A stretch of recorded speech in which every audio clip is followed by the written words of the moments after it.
All right. So close this chat. Yeah, I don't know. I guess it just kind of dipped out for a second, and then everything came back on. It was weird too here. Like they were trying to cut water off and cut electricity off in like little weird 15-minute increments, or you'd get 15 minutes of electricity and 45 minutes without, and I Oh don't my know. god. That's what they plan on doing. Well, hey, we're back, everybody. Sorry about that. The internet decided to die on me. It wasn't Craig's fault at all. It was my fault. That was all on me. Sorry. Although I did need a pee, so it was nice timing. Okay, so that's always my problem with live streams. Sometimes I remember, I think it was McKay, me and McKay, and we were still sitting there talking. I remember I was sitting there like, man, it has been so good talking to you, and as much as I was like, I'm about to just piss my pants. I'm gonna all over this chair. They'll go, and like I've watched, like I don't know if they've ever gotten up because I've never watched a whole stream like that. But I know Wade and Robo will go like 6 to 7 hours sometime. I'm like, what happens? Do you just shut that off? Like, do you not go to the bathroom? I don't understand. How do you? I think it's like just for your guests. Yeah, I don't. Do you just go? Just like don't let anybody know. Yeah, you just put a diaper on and just go for it. Just. That's so gross. Okay, well. Just it depends. Just go for it. That's so bad. So where we were at, I was gonna show you this thing that I spent real money on, and that's this. Oh, that's nice. Wow, you're gonna put that right in the fridge? That's lovely. Well done. Have you got a chance to look at one of these things? I mean, I see them when they first get revealed. Do you see that elbow? I mean, yeah. I mean, it's an elbow. Is it? It's got like there's a look at the hole. You can see my forehead through it. It's so bad. This is the ugliest thing I've ever seen. I hate it. I don't know why I got this. This is one of those. Todd McFarlane isn't one for learning lessons. Okay, he I mean, what?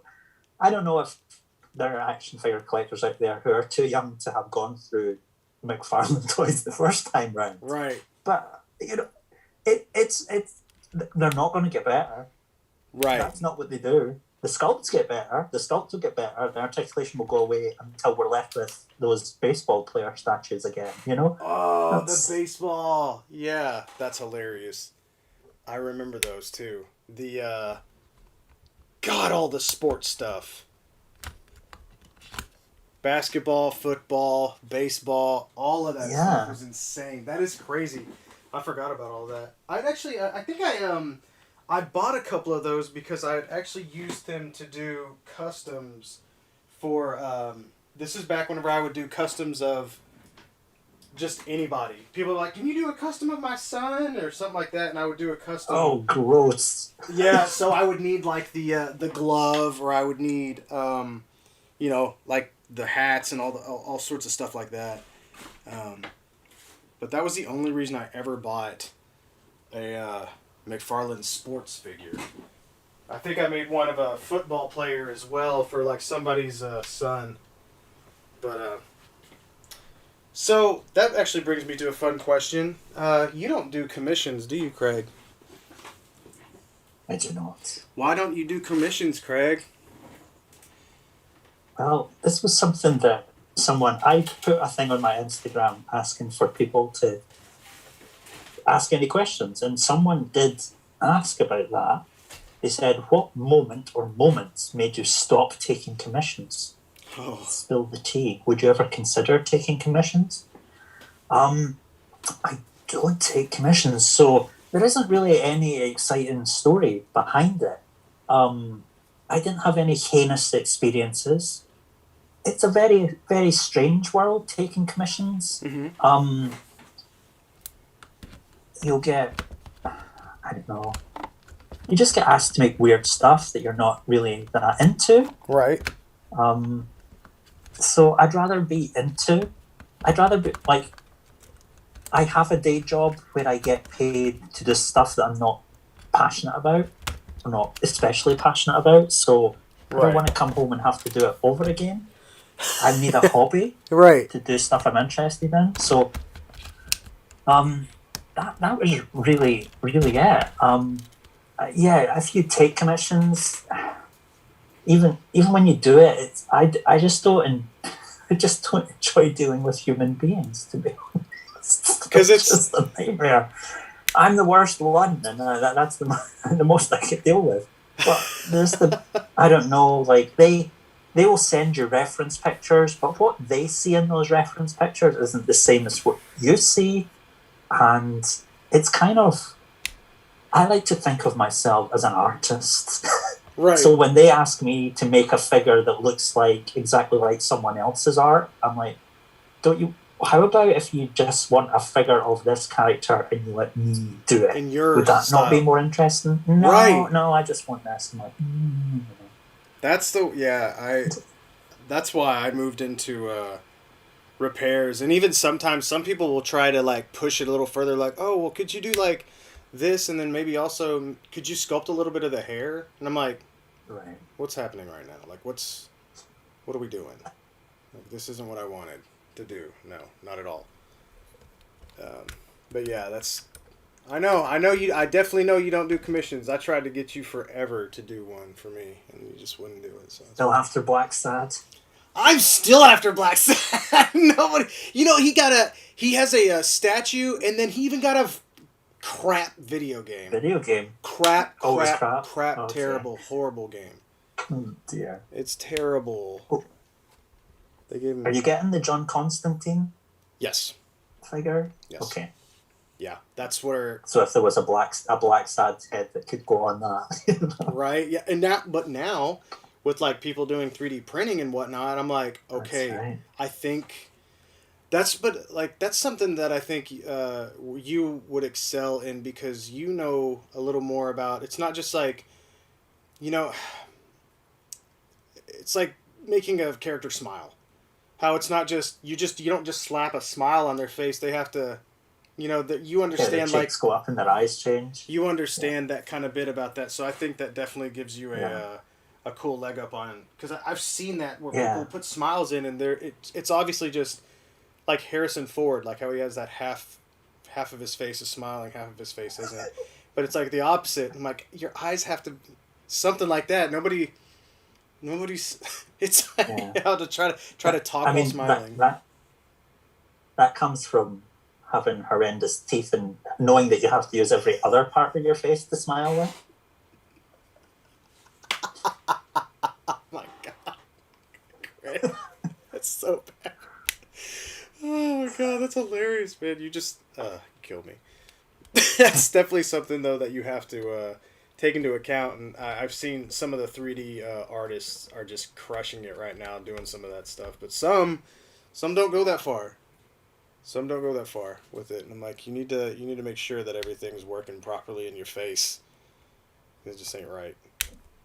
Yeah, I mean, yeah, but even the selling, I don't know. Like I don't get anything out of it. Like I've sold figures in the past, and people have been at the time like super excited about it and really into it. And then, like 3 months down the line, you see it on eBay, and you're like, "Oh, well, fuck you, then," And do they try? Do they? They're like, "Oh, do they? They just need money." They've spent ridiculous money on something, and then like they can't feed their children. So they're selling. And then they have to sell it. And they're selling your name, basically.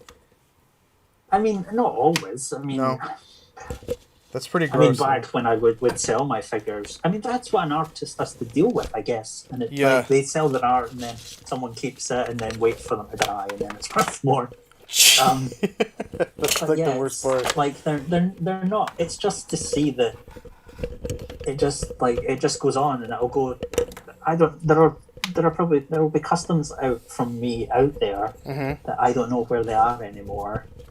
And people won't share them in photos, or they'll just be in a trash can or something. and that's fine. That's what might happen to my own customs that I keep here. But it's just it's a strange feeling. So I'm just Yeah, not really into it. that is kind of weird. I don't like the idea of. Yeah, that's so weird to have your work be resold. I mean, I don't know. Especially like a commission piece. It's like, why? I'm over this now. It's like, well, that's why you get something that, I don't know. Like you were talking about earlier, in your style, in Craig's style. Like, this is the Doctor Doom from Craig. This is Craig's Doctor Doom or something like that. But Right.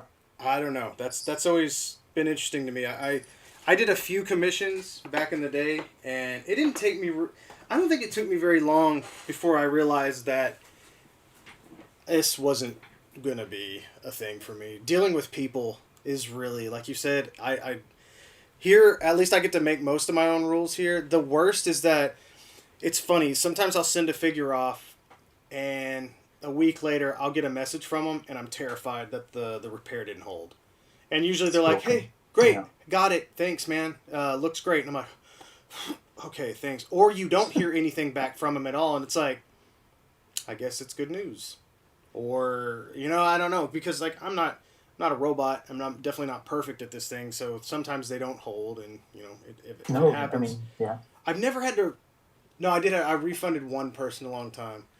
We can talk about that later, so I won't slander anybody's name, but it wouldn't be a surprise to you who it happened to. Oh, But yeah, I won't go into that. But it was a long time ago when I first started repairing. Yeah, that was. But other than that, everybody else is cool, and I always pay people to send it back, and I'll lose everything on it. Literally, like I'll pay for them to send it right. back. I'll refix it, send it back, which doesn't happen a lot, but most people for the most part, most people are pretty awesome that I've had to deal with, because I think this is a very thankful job, because you're literally fixing something for somebody. Um, Yeah. when I know doing customs customs, I remember doing that, and somebody's like, "Can you change this?" And it's just like all the work that you put into. And Yeah, that's like there's two when you commence a project, there are two ways to approach a project. One is called the waterfall approach, and the other is an agile approach. So this is what I learned at work. And the agile approach is where you sort of do a bit, and then you give it to the customer, and then you take their feedback, and you keep changing. It's this sort of back and forth, back and forth, back and forth until they're happy with it. But the way that I find works best with customs is this waterfall approach, where you get everything you need up front, and then everything just falls down, and it can't be stopped. It can't change direction. It goes from A to B. That's the way I kind of like to work when I did commissions, was to get everything up front, talk to the person, see what they want. Okay, I'll update you halfway down, but when I update you, I'm only updating you. I'm not I'm not saying, can you make the hair bigger? Can you do this or do that? right. Like, no. Yeah. That just seems like such a. I remember those days. I mean, I got the worst part was, it's funny too, because much like customs, it was also like my videography days. Whenever I did video, and what do you start out with? I swear to God, everywhere, you start out with weddings, and cake toppers, custom cake toppers, and then wedding videos for videography, and oh my God, the nightmare. You're already dealing with somebody who's under the most immense stress. Like, I don't care what, unless you're just one of those lucky people who got to like either A, elope, or B, have what they call a small wedding. Great. But it's the ones that always wanted something special and big, and it's like, well, this is the special day. Can you make this happen, or can you change this, or can you change that, or the dress doesn't really look like that. I'm like, I'm not gonna nail your wedding dress unless you want to send me a piece. I can't. Oh man, I never, ever again. Never again. Yeah, it's like, wedding, like I've done some wedding things. It was for friends, very close Yeah. friends, so it was perfectly fine. Those are great. And they wanted to be Kermit and Miss Piggy, so obviously it was like that. They cool. obviously have a sense of humor about it anyway. Sure. But it's like, even when I was going to make that, it's like, wedding dresses are layers of satin and netting and all this really fancy fabric over each other, and like designing a wedding dress is a whole thing, and then you construct it, and you want me to do that in action figure form? I make Spider-Man. Like that's not. It's a totally different thing. Yeah. So there's you get a lot of requests for wedding toppers, and I just want my husband to look like this. You can just do this in a jeans and t-shirt if you want. I'm like, no. Man, there's like, I mean, if somebody came to me and they're like, hey, I want like, I want Michael's head on Spider-Man. Even that's kind of interesting, but I'm like, there's so many websites for that now. You can get it done for way cheaper than what I'm going to charge you.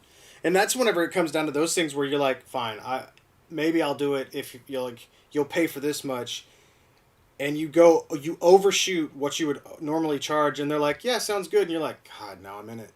Now, like, I even overcharged for something. I do that sometimes on a repair that I just don't want to do. And even my overcharge, most of the time, people are like, oh, that's really cheap. I'm like, oh, God, it makes you feel even worse about it. I was like, well, I feel stupid now. I feel like I could have went further. The pricing, like, none of us talk to each other about that, right? It's the greatest mystery of the entire community. Yeah. And that was something that... it's just like, what do they call it? Like impostership, that feeling. Yeah. Like when I make a custom, and it's like some part of why I don't let my customs out there is that feeling of impostership. Like I don't want it to get out there, and then someone compares it to someone else and goes, "Oh my God, Craig Warrack is actually a sham artist. Like his customs are shit. No wonder he keeps them on YouTube. The paint fell off." The leg came off. This was obviously held on with sticky tack just for a YouTube video and doesn't work in the real world. Yeah, they get a hold of it. And it's like, this is my Craig Warrack custom, and man, look at this. It just fell apart. It's like I'm doing a review of my customs, and then they write my favorite 5 customs this year, and you're not on it. You're like, oh fuck you. Like, no. I can't handle that pressure that like the toy companies have to deal with every fucking day. Like the Marvel Legends team, and they make a figure, and we're like, that hand ninja's trash. Like, I would be in tears. He's just like, stuck in a hole, like just curled up at home. Like, I don't want to see the world. I looked at his eyes, and I knew they were wrong, but still I let it go. That's the word. Somebody there saw that and was like, I told you the eyes looked sad, didn't I? Yeah, you did, but we were already too far into the production, Barry. It's like, God. And then they're like, well, Barry, your hand ninja wasn't very well received, so, yeah. No. We're going to have to let you go. No, like, don't say it. Don't say it. Oh, yeah, that's rough. That's why I was pleasantly surprised whenever I got those the Plunderlings in and messing with those, and I was like, oh my God, from such a small company, the QC and the overall feel, quality, and everything about this, I was like, these guys, they just showed up in the chat. Look at the Plunderlings with a little smile face in there. I swear, every time I talk to them, every time I talk about Plunderlings, they show up. My God, that's hilarious. Anyways, now I look like a... I love the things. Listen, I haven't got any Plunderlings for reviews or free... Don't... Sorry. No. Man, YouTube will cut you off again. Yeah, they're going to cut me off again. Google taking 40%. Dude, yeah, like they're asking Plunderlings right there, is like, as a creator, were you nervous about what people would think? They'll obviously answer, but they'd have to be, just like you said, like if you put out an entire product line, and it's like, oh, the paint's chipping off the wrist, oh, this thing fell apart, oh, this thing's breaking, the neck broke, I broke my... Then it's on top of not only you're getting a bad word about your product, now you have to replace, and hopefully you've got enough, like, because that was a small... It's awesome, though, to see now, like, all the people that are jumping onto it late, and to see that we know that round 2, these guys got to be. You could do anything you want, as long as you keep the quality good, and people are gonna explode like with the Plunderling stuff, and I think that's awesome. And they've been very humble and nice, and just overall good people about it, which That's key. that's yes, and it's crazy because I saw better, and I guess this comes with a Kickstarter, but the customer service that came from this tiny company compared to NECA, Mezco, McFarlane. I have actually reached out to all of them for replacement pieces, and I got NECA is honestly the only one that's ever actually come back and sent me something. Did I show you the Razar that broke? So no, the Toka and Razar pack, I got the Razar knee broke on me. I know how to handle my figures, so I hit him up and I was like, "Hey, this happened," and in my head I'm like, "I'm gonna fix it." So if they can't do anything about it, but if they can, I don't have to spend my time working on that. And so they're like, "Oh yeah, we'll get a replacement out to you." I was like, "Well, heck yeah," and they sent me a replacement. Oh, they sent you the... They sent me the knee. It's kind of funny. It's kind of funny, right? Like, I honestly, in my head, I thought, cool, they're going to send... IKEA bullshit. I was like, they're going to send me a Razar. And I could only think that they paid attention to my page and was like, all right, smart guy, here you go. We know you can fix toys. Here's your leg. And I get it. What they've got... I get it in, and it's like frozen solid. But anyways, my God. I thought that was pretty funny that that happened. The Plunderlings, one of the sculptors or the sculptor was Sebadom or Art of Sebadom or something. Yeah, Seba. Yeah. I was chatting to him on Instagram the other day. He's lovely. He's a very nice guy. Very nice guy. Yeah. Absolutely. They definitely I think that was one of the coolest things that I saw from that, and I harp on him all the time just because I had such a lovely experience, and I fell in love with the figures so much so that I ended up overpaying through Big Bad Toy Store twice to get more, because I was like, damn, I didn't expect... I wish at the time I would have put more faith, but I put down for 3. I thought that was pretty good, put a few extras in, and this is definitely one of those situations where you're like, man, I should have went all in. And I never go all in on a Kickstarter, except for on the Spawn Kickstarter. I go all in on that. Well, you deserve everything you've been getting. To be honest, shame on me. Listen, this is when everything was new with McFarlane. We all thought it's my fault. There's nobody to blame but myself. New with McFarlane? What, they got a new Todd McFarlane? No, I thought we were going to get so. It was the same old one. But we get these, like, that Mortal Kombat Spawn came out, and we're like, hey, this isn't bad. Especially for everything else that we've ever got besides the 10th anniversary Spawn. It was worth for a Spawn fan. We had that hope and just dashed against the rocks over and over. And I'm still waiting on them. They haven't even shown up yet. Oh, you've not even got them? Nah, there's goodness. They keep you updated, which is cool, but it's like, we've got boats coming in. It's like, okay. they're unrelated, but the boats are coming. There's boats we have boats, guys. We have boats. I'm like, oh, wow. Okay, cool. But, yeah, that's... Actually, it was kind of fun. Full of leather jackets for Todd. Just throwing a motorcycle. That's all you gotta do. Motorcycles, and apparently, like, he always... Every time you see a video of Todd McFarlane, he's walking around in, like, his socks.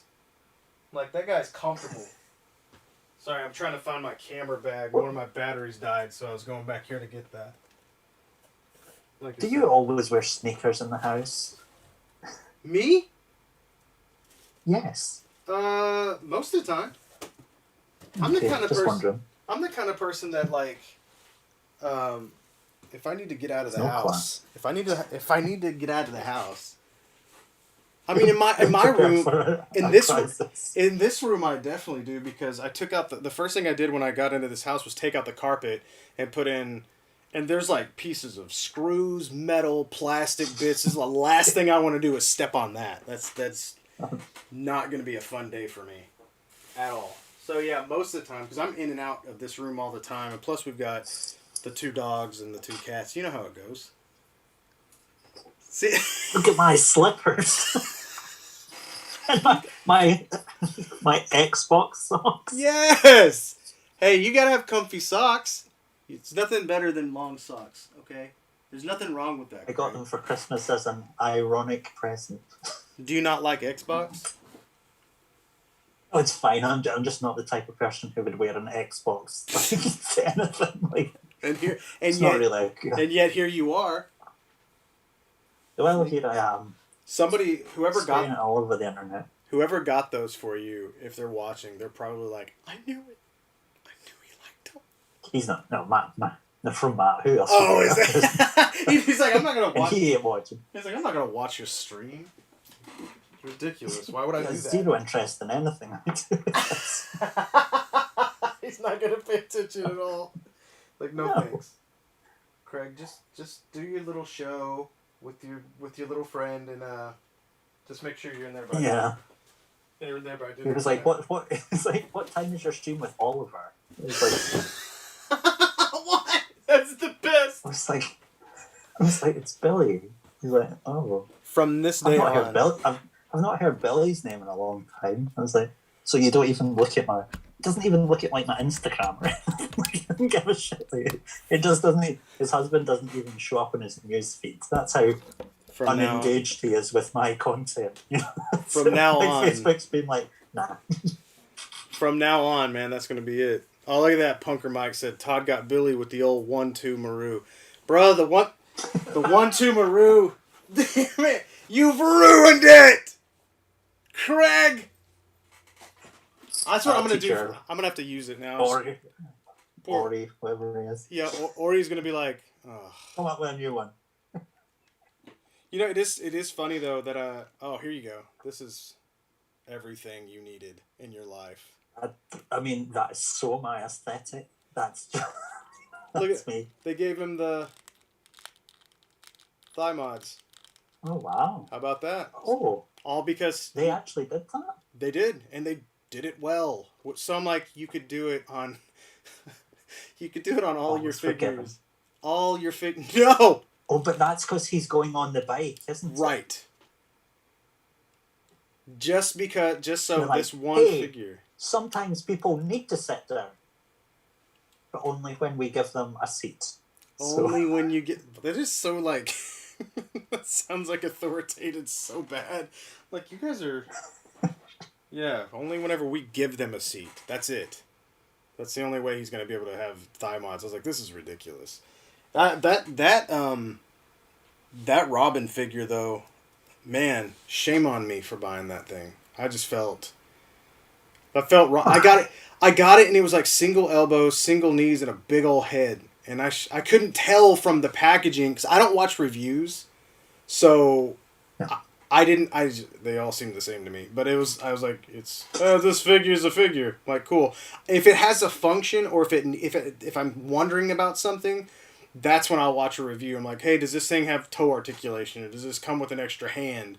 And for some reason, if I couldn't, you know what it was? I looked, the one time I tried to finally look up a review, it failed me. I got the one of the new G.I. Joe vehicles, the re-releases. It was the green Jeep looking, it's a 3 3/4 inch scale.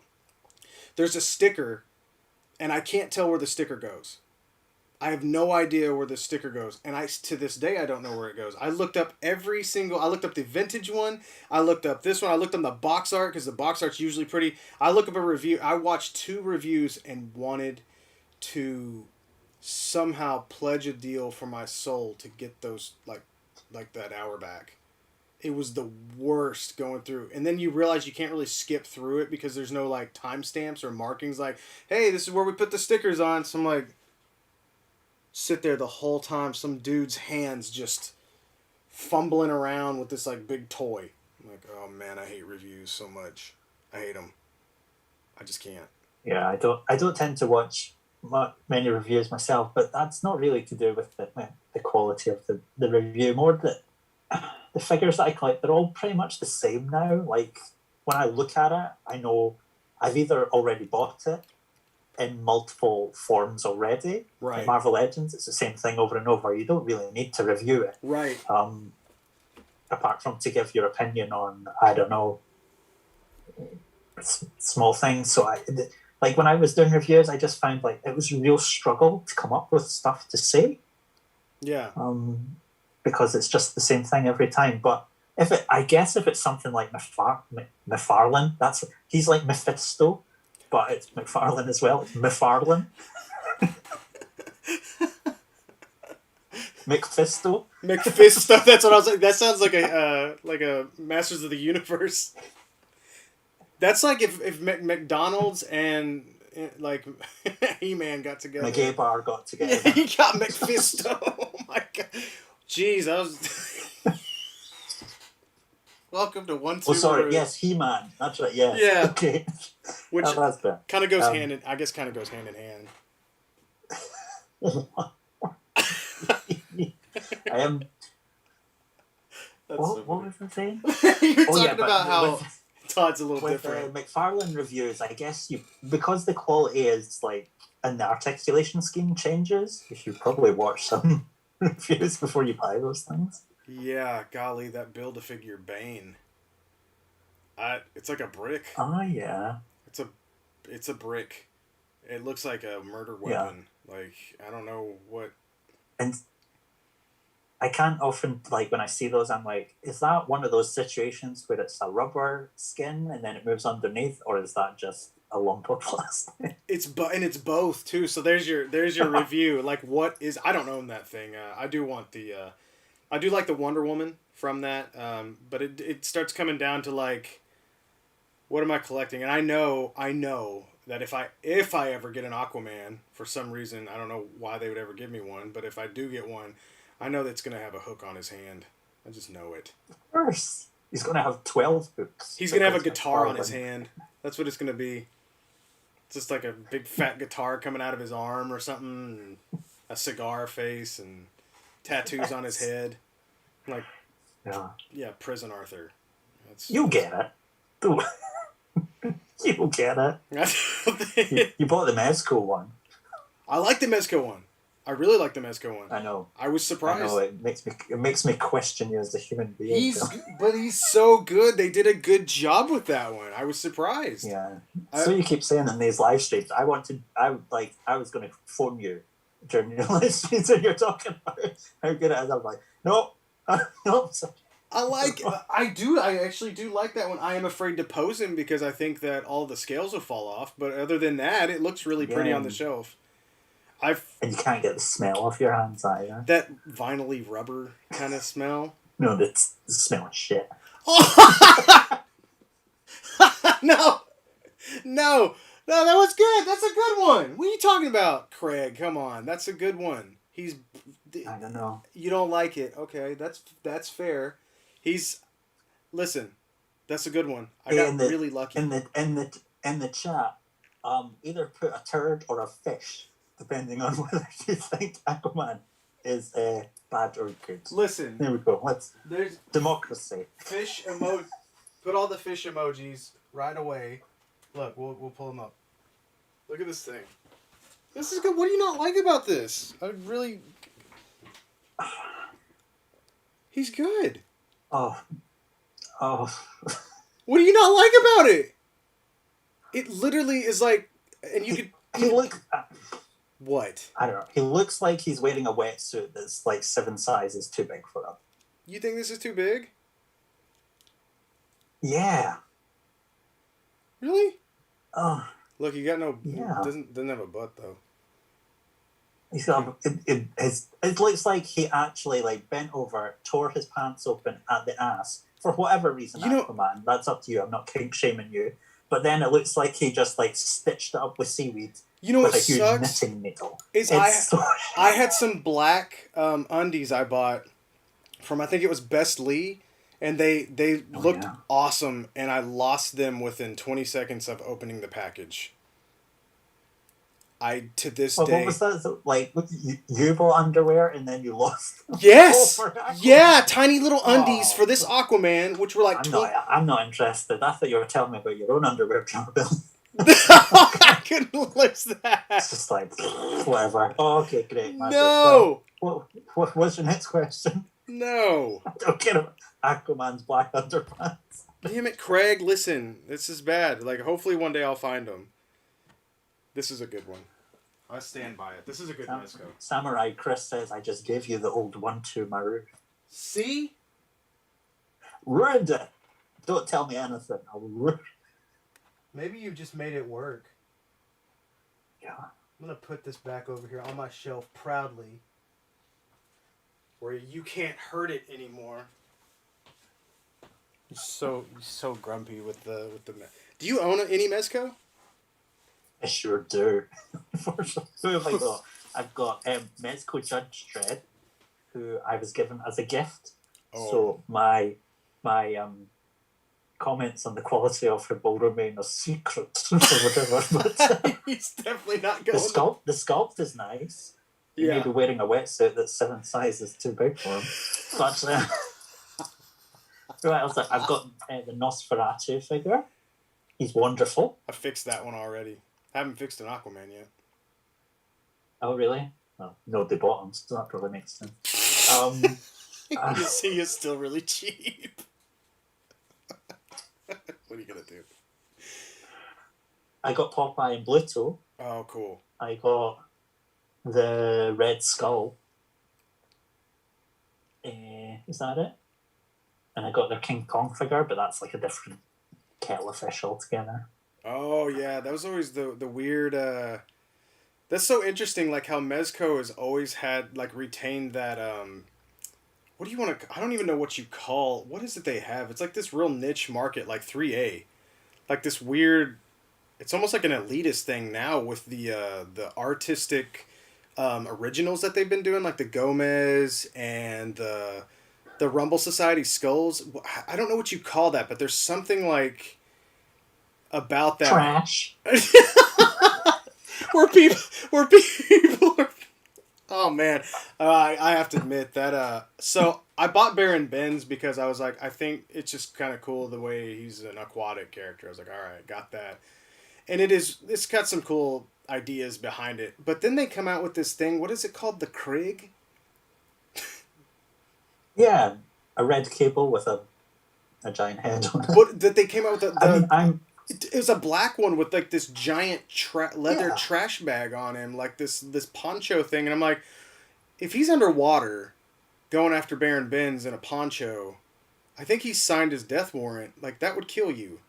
That's it, right? I mean, you don't know. You don't know his. You don't know his story. You don't know his life. Okay, I shouldn't. But, I just assumed. I'm really, when Mezco do their own thing, like Gomez and whatever, I'm fully there for it. Like, I'm not going to buy it, but I'm like, I would rather they did that. I think that's their strength.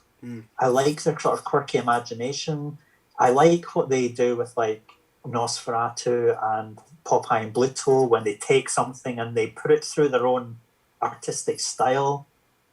Certainly the sculpts. I don't think they do very well with the superhero stuff. Superheroes always have to look heroic and dramatic and bigger, and I don't think Mezco sort of sits in this sort of urban grungy sort of thing that I think really suits it. Yeah. So when they do that, it's fine.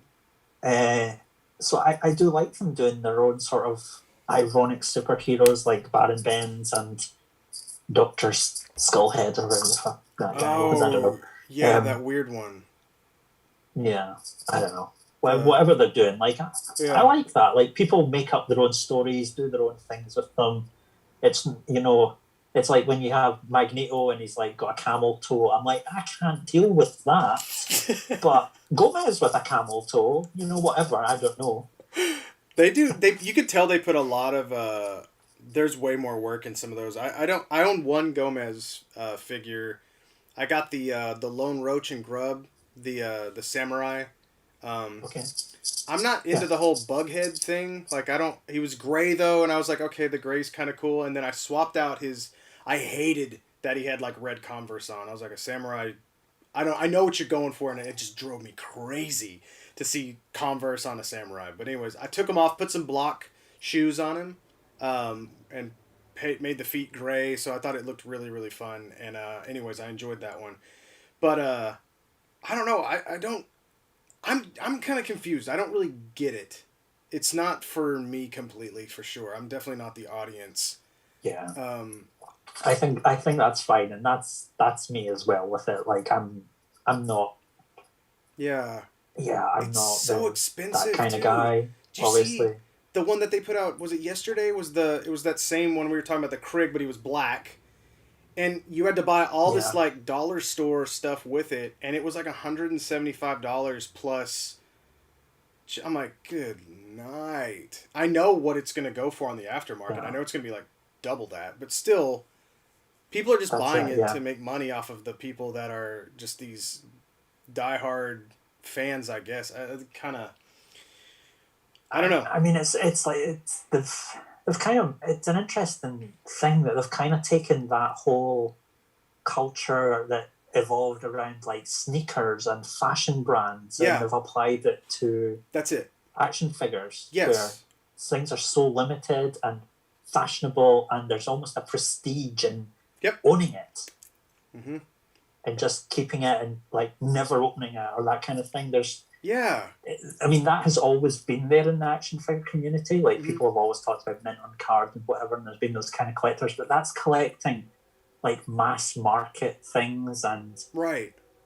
being the Yeah. only one that kept it that way. But yeah, it's a real different Yeah. thing. It is. It's odd to me because I do have. I won't lie. I've got a good amount of on card figures, but it's like for me, it's stuff like vintage Nightcrawler figures that are on card because I like that, and then like those new the reproductions of the Kenner um, Ghostbusters came out on those vintage cards, and I was like, Mm-hmm. oh, I love vintage stuff on card. I think that's cool. It's a little more, even if it's new, I don't care. Even in fact, the newer the better because I know the card's gonna look pretty Right. up on the wall and stuff like that. But I don't And the understand. bubble isn't just going to fall off Yeah, it. and it's not yellow like that nasty. Yeah, like gross. Yeah. I do have an original Donatello on card, like the first Donatello made, and you could look at it and I'm like, I don't want to touch that thing because I'm pretty sure if I do, it's just gonna just come apart, just Kleenex on me. But yeah, I don't understand that mentality of getting these. Like you said, like the shoe collectors, that is something I will never understand. Like, I don't understand why you would buy a pair of shoes and not wear them. It doesn't, Yeah. like, I don't get that. Or even why you would pay that much and wear them, or how, right. like even looking at it, like how is this different from the other pair? Like, what's going? Like, I mean, I don't see it. I don't get it. It's not for me. That's fine. Yeah, I mean, I've got my own fucking sure. manifest insanity behind me. I don't need that one. Yeah. But it's definitely that aspect of it, that Yeah. they've worked into their marketing. Yeah, that's something that I just find interesting. That's something I've followed for a little bit now because I even I bought a Gomez at one point. I got in on it and I was like, all right, I'm going to buy one of these. And it was the first one I owned. Within 2 days, I was like, what am I, what is this? This does not fit with anything. This doesn't make sense. I don't know what I'm going to do with this thing. In fact, I lucked out with a really good guy online. He goes by Toys for All. Really, really nice guy. And I've known him for a while. And he's like, I'll trade you that for I'll trade you the brand new one that I just got. He's like, for this, the Lone Roach and Grub, which was like a ridiculous amount of money. And he's like, it's not about money. It's about just being friends. I was like, man, that's that's those good ones, those people that are going to be there till the end with you. And I was like, all right, man, right on. And so I got what I wanted. He got what he wanted. I was like, this is, yeah. Captain McKay talking about if they cross over with actual companies, it's over. A Mezco figure with Supreme on it will sell for $1,000+ easy on the secondary market. Oh yeah. If they were to cross over I with, would buy a Mezco 3-pack of the Supremes, but that's for I mean, If you're gonna do, they're not all winners. If you're gonna do an artist line like that, I was like, hell yeah! I remember whenever they came out the Freddie Mercury figures from I think Figuarts made them, and I was like, oh, I would buy. I was like, I almost got one, but I didn't. I was like, all right, listen, if you make Bowie, then I'll pick up Freddie. You know, like that. I guess despite his likeness being everywhere, I guess he's not sold his likeness for marketing. Otherwise, they would have. That's a no-brainer. Like right, like Elton John and all this. Like, there's like a lot of great, Beatles. Britney. Hey, she's even got a new documentary about how her family's ruined her. So she has. Might as well. She sure has. Her dad, I bet her dad would be more than happy to sell her off again. Yeah, I mean, she could probably swap herself out with her own action figure, and she could escape. And he wouldn't notice. Just keep it close to the security camera and just like dip out. Yeah. Maybe once in a while go in and swap him its alternate bald shaved head onto He's like, she's back to normal. It's like, no. A Britney figure that came with different mental breakdown hairstyles. It's so bad. You can go for the deluxe edition, and it's just got a blurred crotch getting out of a backseat of a limousine. It's like, oh, Britney. Yeah. She's got a pixelated thing you can stick on. Or, also in that same thing, it comes with a baby you can just put in her lap and she can drive along. It's so bad. I mean, I've not seen the documentary. I don't know if all these things are unfounded these days and inappropriate. But probably, Leave Britney alone, as a wise man once said. As a wise man once said. That is something interesting I find is like the celebrity figure when figures like that come out. I've kind of stayed away from a lot of stuff like that unless it was like I do find myself like whenever Marvel like the Marvel Legends kind of nail a head sculpt or like one of their 3D sculpts because some of them I'm actually really impressed by some of them. I like to grab those. I really enjoy getting a hold of those and putting, I don't know, just like having the celebrity version. I'm sure like Paul Rudd or you've got like, all of those guys. I'm just like, that's funny to me. There's nothing funnier than watching that video of Paul Rudd getting that figure of himself with that lip, that Elvis lip thing. And he's like, what the hell? It's so funny to see something like that. I'm like, oh my God. What I really want is for my old man Han Solo from the new Star Wars movies, because that head sculpt from Figuarts is like, it's on point. It's so well done. You can even put your hand in half, and I'm like, there's that half face thing I was talking about earlier.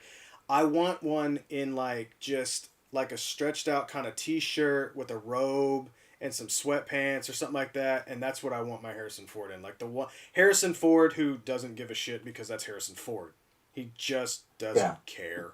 Like you can pay him millions of dollars and he won't give a shit in your huge movies. I don't care. It doesn't matter. I mean, if you were married to Callista Flockhart, why would you give a shit?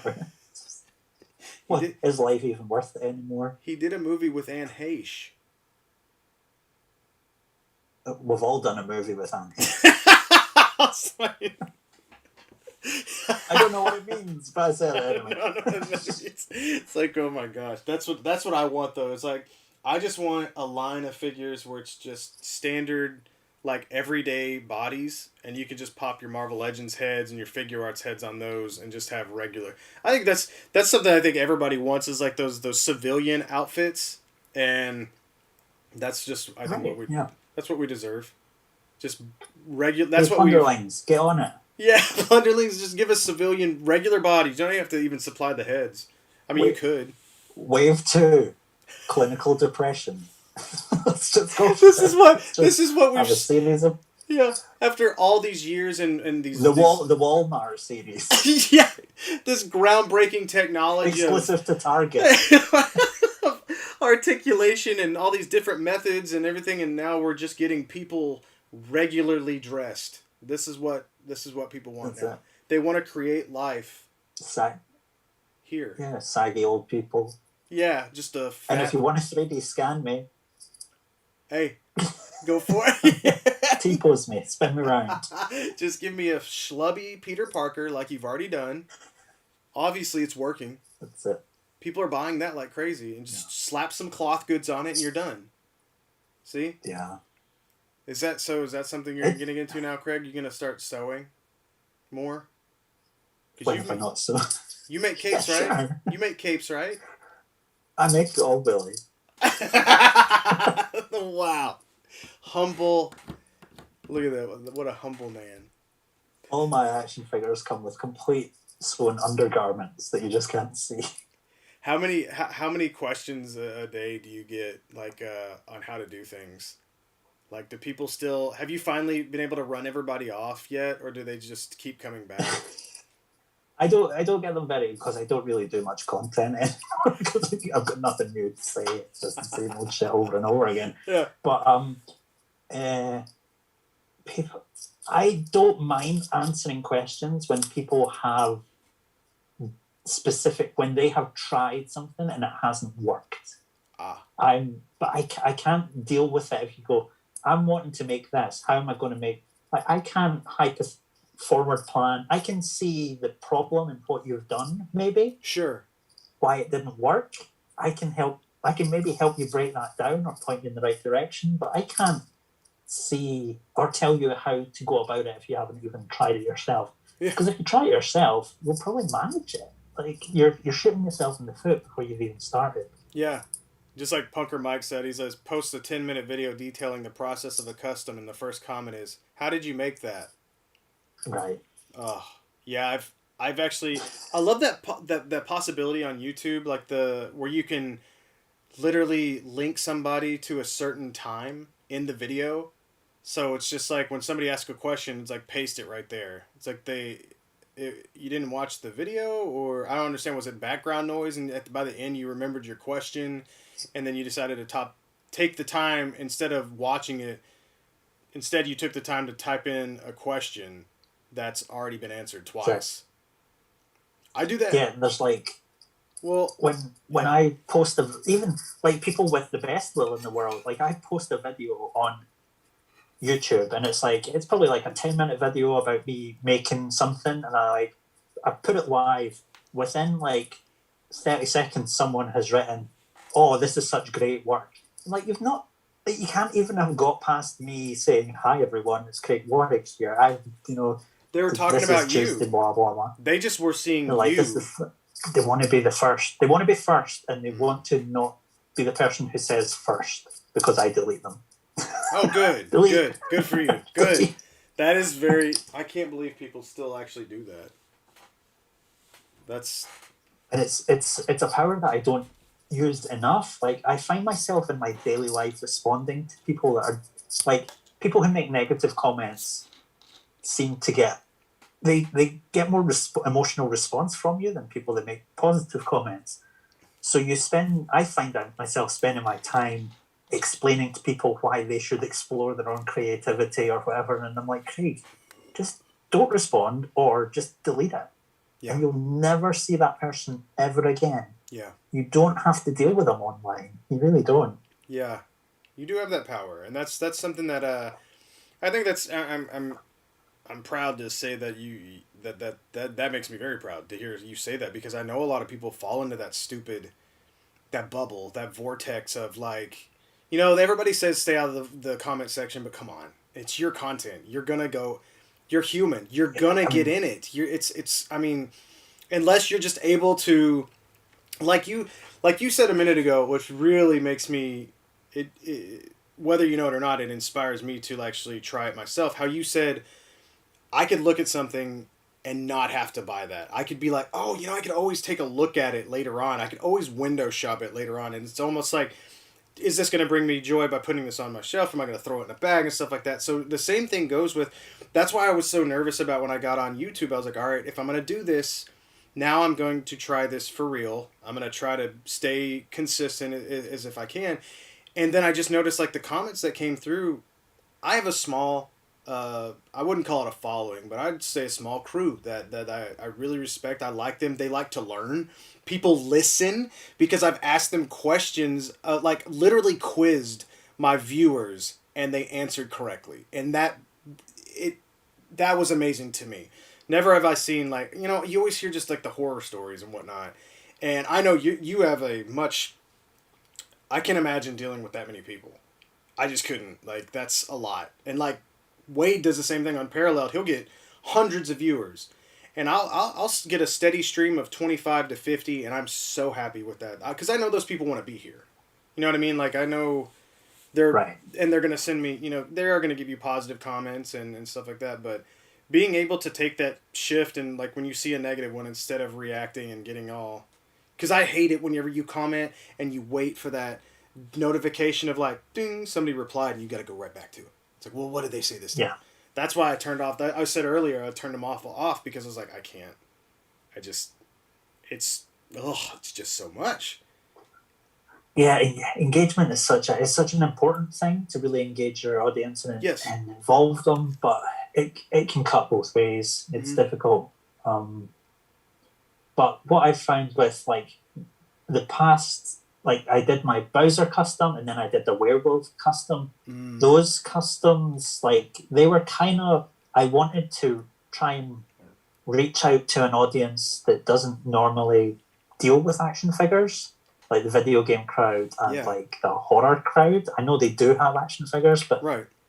And like they're hugely successful on YouTube because they're not superhero figures. Like I can do it like something that's geeky, like but isn't mainstream geeky. Like even Star Wars, it isn't going to reach that audience. But video games and stuff, that's the YouTube crowd. But the problem is it attracts people who just don't really get the action figure community.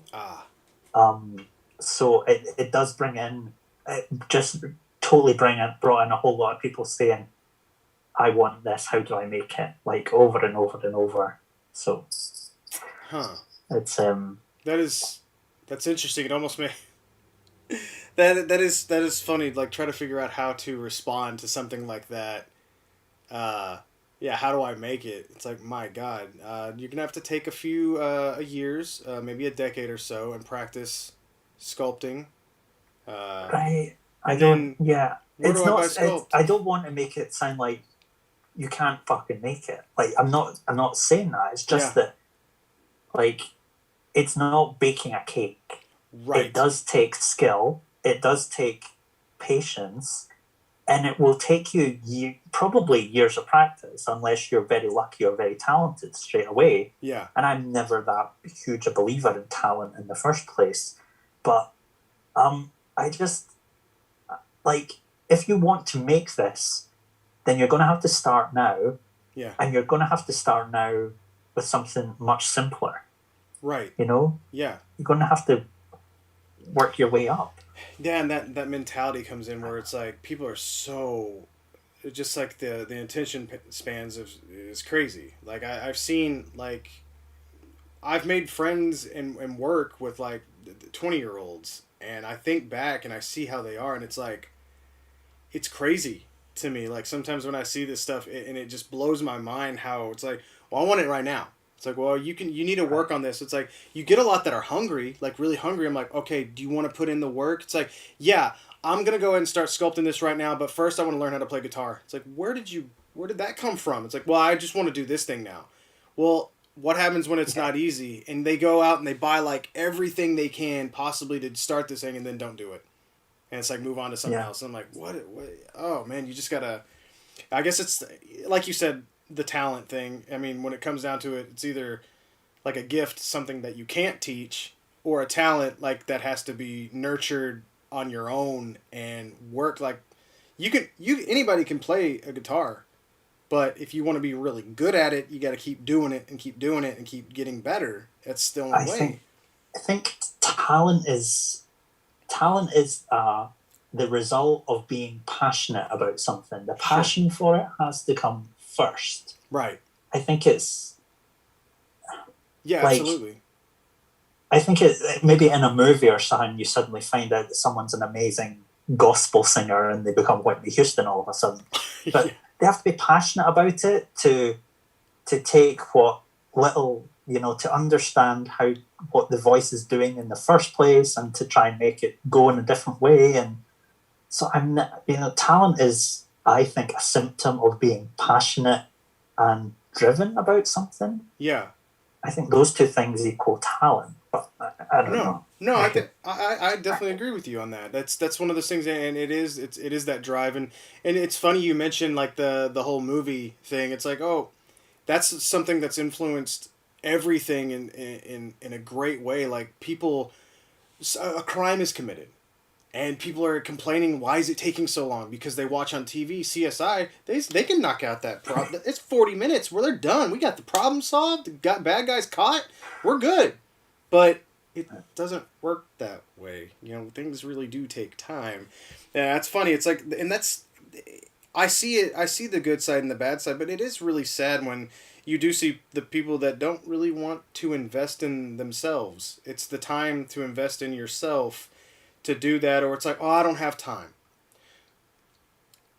Well, then you don't have time. There's no getting around that. Yeah. I can't do this for you. You know what I mean? Like I can't make you better at something if you don't want to make yourself better. That is a very that's interesting. That's something fun to learn from, to kind of sit back and learn from, like I said, the YouTube and social media stuff from, because I remember, you know, me and you were both around when this wasn't a thing. Like, you know what I mean? Like this crazy stuff. And now to see where it is now, and it's like everybody, there's so many options. There's so many options out there. There's so many people. Because I remember whenever, you know, we had there's 10 customizers that you knew right off the bat. You knew who they were. Right. It was like, man, this is crazy. And everybody was like on Figure Realm or something like that, watching like all the custom showcases. I think that's probably still around. And yeah, it's wild now that it's just like everybody's doing, like you said, you just decided to grab yourself a 3D printer and decide you wanted to do that. And people can do that now. Before, it was like, I don't know, it's like you had to find the right sculpt and really, hopefully, if somebody was kind enough to give you some pointers, that's always nice. Okay, I answer every single question that comes through on a repair. And sometimes it's just like, I need like a document that's got like just answers I can copy and paste, because it's like on autopilot now. My phone knows exactly what I'm gonna say for an entire like paragraph. Like, you just hit the middle button. Yeah, it just keeps coming through. It's just like something will slip in there though on accident and be like, yes, make sure you remove the dick first. I'm like, oh no, that's not right. You know, that's not massive black dick. Oh, that's the wrong search. But no, it is. It's crazy. Like I feel, I don't know, because sometimes if I'm in the mood, you know, you get in a good mood and somebody hits you up and you're like, oh, I feel like talking today, so I'm gonna tell you all this stuff. But then that person might hit you up again. It's like, I'm not always like that. I'm like busy. Yeah, exactly. Yeah, I'm busy. Like that's the thing. Like people will message me with saying the nicest things, and they will assume that I'm my best self. Yeah. When I'm just like, why don't you go take a compliment, roll it up, and stick it sideways up your fucking ass? I think everybody. And you double tap the message to make the little love heart appear. Thank you. That means a lot. It just catches you on that day where it's like, or days. You're like, no, thank you. Yeah, not today. The 360 days. It's just every day. Yeah. That's the price you pay for being so great, Craig. See? Oh, you know what? This gets me. People who probably watch my streams know this, but when people say, can't wait to see what you do next, like, you better fucking wait. I'm in no fucking rush to fucking entertain you, you privilege. Check your privilege. I'm not here to entertain you for free.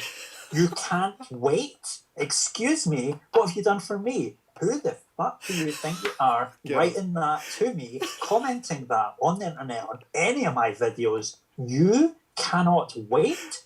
Who are you? But they're like, thank you. That means a lot. Heart. I just heart you Thumbs so much. up. Thumbs up, man. Thank you so much. It's funny being one of those I don't know what you would even call it in the toy community because there's so many of us now. But being around from, it seems like almost like the beginning of the social days, like I said, to now. And it's just I think you've seen and heard it all. Or at least you think you have. Almost all the time I'm Yeah. like, man, this is to the point now where we have, drama in toy communities and people going back and forth and like I'm like reviewers going Yeah. back and forth and I'm like, man, nothing against reviewers at all, but like I said, I could never do that. I feel like I would be so miserable trying to keep up with that kind of thing. I I just don't know. Yeah. That sounds It's. I like mean, it's a. ugh, I only really know it from my like association with Glenn. Obviously, like he was always worried what his next content was going to be, ugh, and there would be like days he would go, can I borrow this figure from you? I've got nothing. I'm like, sure, of course. yeah. Like he's like, I've got no content. What can I do? Like, well, yeah, here you go. So it's just that having to keep on top of it all the time, constantly provide that content for people. Right. It's just If I don't know, man, there's I something can't. about that's why I'm very fortunate in the like like I said, that's probably why my experience with YouTube is so different because I'm not here trying to keep up with anybody. Literally nobody. I don't have to do I struck gold whenever I decided to chop apart a McFarlane figure and found out, hey, Right. you can add thigh swivels and you can add them. Like here's how you do that. And that was it. That was the start of something crazy. And I think it was Wade threw me out there and somebody else threw my name out there. And it was like, wow. Because repairs were already like steady, very steady. Word of mouth has Mm-hmm. traveled slowly over all these years. And now it's gotten to the point where, as you can see behind me, it's just like ridiculous. Where I've had to start a new business practice where I've got people in a queue. Um, and I'm like, listen, I can't just used to be like, yeah, go ahead and ship it. Yeah, go ahead and ship it. Yeah, no big deal. Now there's no way. There's just no way. I can't keep up with it. It got to the point where, like you spoke about, like not having content. At this point, when I do a live stream or if I'm shooting a video on how to fix something, somebody's paying me to do that. Right. Somebody's a small fee, but they're still paying me. So now, utilizing YouTube, I was like, man, since people always say I'm too cheap on the price, I'm like, well, maybe I can make up a little bit of that with this kind of thing. Yeah. And it's something, but yeah, not having to keep up with anybody is the big way to keep It's myself positive. yeah. It's just that like that, and that. I mean, when we talked about why don't I do commissions over that anymore, that was part of it as well. Is Oh. just taking, when Nintendo did the Wii, Mm-hmm. like they were like, we can't keep up with Microsoft and Sony. Like they had the GameCube, there was the Xbox, PS2. They were Yeah. losing out. They were like, we can't keep up. Let's just remove ourselves from that conversation. Yeah. Let's just say, you know what, you guys go do whatever it is you want to do. Be the cutting edge of technology. We're going to go over here and do things at our own pace. Right. So that kind of Nintendo approach of like, Yeah. you know what? I don't want to. I want to be successful. Everyone wants to be successful. They want to Sure. be known. They want to be out there. They want everyone to think, "Oh wow, that person's amazing." Yeah. They want that, but the work that it takes to get there, you're either very lucky and it happens. You fill a hole that didn't exist. Yep. You were like you were right place at the right time. Right You're there. lucky, Right. and you fill it, and you suddenly get a team of people behind you that can push you in the right direction, Mm-hmm. or you've got to really work at it. Yeah. And it's like, I don't want to do that. It's a hobby. Yeah. I'm happy to, and if I can make some money off of it, magical. But I'm really here to entertain but like I love action figures. I'm passionate about action figures. Yeah. I want to do stuff that keeps that fire going, not Mm-hmm. stuff that tramples that fire down Yeah. and makes me hate everyone else that's vaguely related to it. Yeah. So, No, I definitely understand that and can relate on all of that. That's the because yeah, there is something fun about being able to voice your opinion to so many people, and the feedback most of the time it's most of it's positive enough to keep you like, okay, this is worth it. People sometimes you'll get those little like the golden ones where it comes out and they're like, hey, they'll send me a picture of like the repair or the they repaired something themselves or they did the mod themselves. They're like, thank you so much for showing me how to do that. This is awesome. I was like, that is awesome. That's exactly why I'm doing what I'm doing. Or if somebody like watched one of your videos and was like, hey, I decided to start sculpting, and like, you see them in like Yeah. 3 years or something, like, hey, Craig, I'm still sculpting. And you're like, damn, you've really gotten good, you know? I talk to people or people message me. I talk to them back, obviously, but they're like, I saw your Venom Galactus when I was like in elementary school, and now like I love customizing action figures, and I'm like, great, That's awesome. That's it. That's what we're here for. Like, Yeah, that's exactly what I want. I don't want to sell you this. I want you to look at it and go, this person made something they wanted. Maybe I'll try it. Like that's all I really want. You know? Yeah, and I mean it's and like you said, you give the people like kind of the I don't know. It's the not just the you do give them inspiration, but it's not on purpose. I guess it's not like I'm trying to force inspiration on you, but somebody see like you said, this guy made something that he wanted that didn't exist, and he did it, and look how obviously happy he is and proud of that. Like you could totally do that, and you've seen that people make like I love my favorite thing is when people show off where they are now compared to where they were.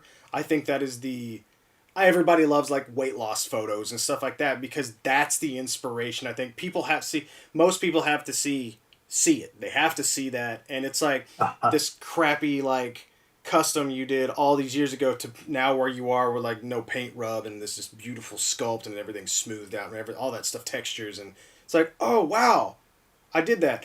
Somebody might see how long it took them to get there and be like, they're afraid to even go that route, or others are like, I can do it. I can do that. That's what I love to see. It's even that like you even to get to the point like you have a leg up now because people have gone there and done it before you. You don't have to start at the same level that they did because there's so many resources out there.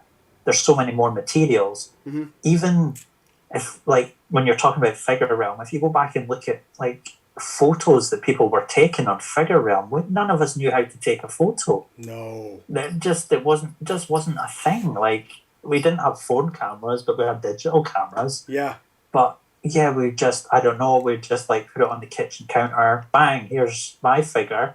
Out of focus, but I hope you like the bowl of fruit in the background because that's what you're seeing. Yeah, like yeah, or you get like one of those like those tiny little backdrops that would come with like maybe Marvel Legends or something, but it's like a street dio, but then yeah, like you can see like the wall behind it or some wallpaper. It's like this, and back then people were like, "That's amazing!" It's like that's incredible. I'm like, wow, where did you get that backdrop? Yeah, the back of cornflakes. I don't know. Yeah, and then somebody decided one day that they were going to put a big piece of colored paper behind a figure, and it was like curve it, and to not use a yellow light, like to use a white light. A white light. How'd you get to the? I just used a white light. What is that? And then light boxes came around. It's like, oh, people have been using these for product shots for years. It's like, what? They're cheap too. Yeah, right. Yeah, yeah. But then people like put them in the light box and then step back and take a photo of the whole light box of the figure. Like, you're almost there. You're getting you're getting close. Like you've looked at the materials they used, but you're not quite getting. That's like buying a car and standing on top of it. It's like you're almost there. I promise. Yeah, you're so close. You're almost there. That is funny. Like I want to say I was looking at the Jubei Kibagami custom that I did forever ago, and it's still on my shelf. I keep that there as like I love it. I love that one. I keep it there, and sometimes like I'll send I mentioned it to somebody and I sent photos of it. And I had to look up the Figure Realm deal, and I was like, oh, man. Those photos are actually decent. But then I started scrolling through my other stuff, and I'm like, oh, my God. What? Yeah.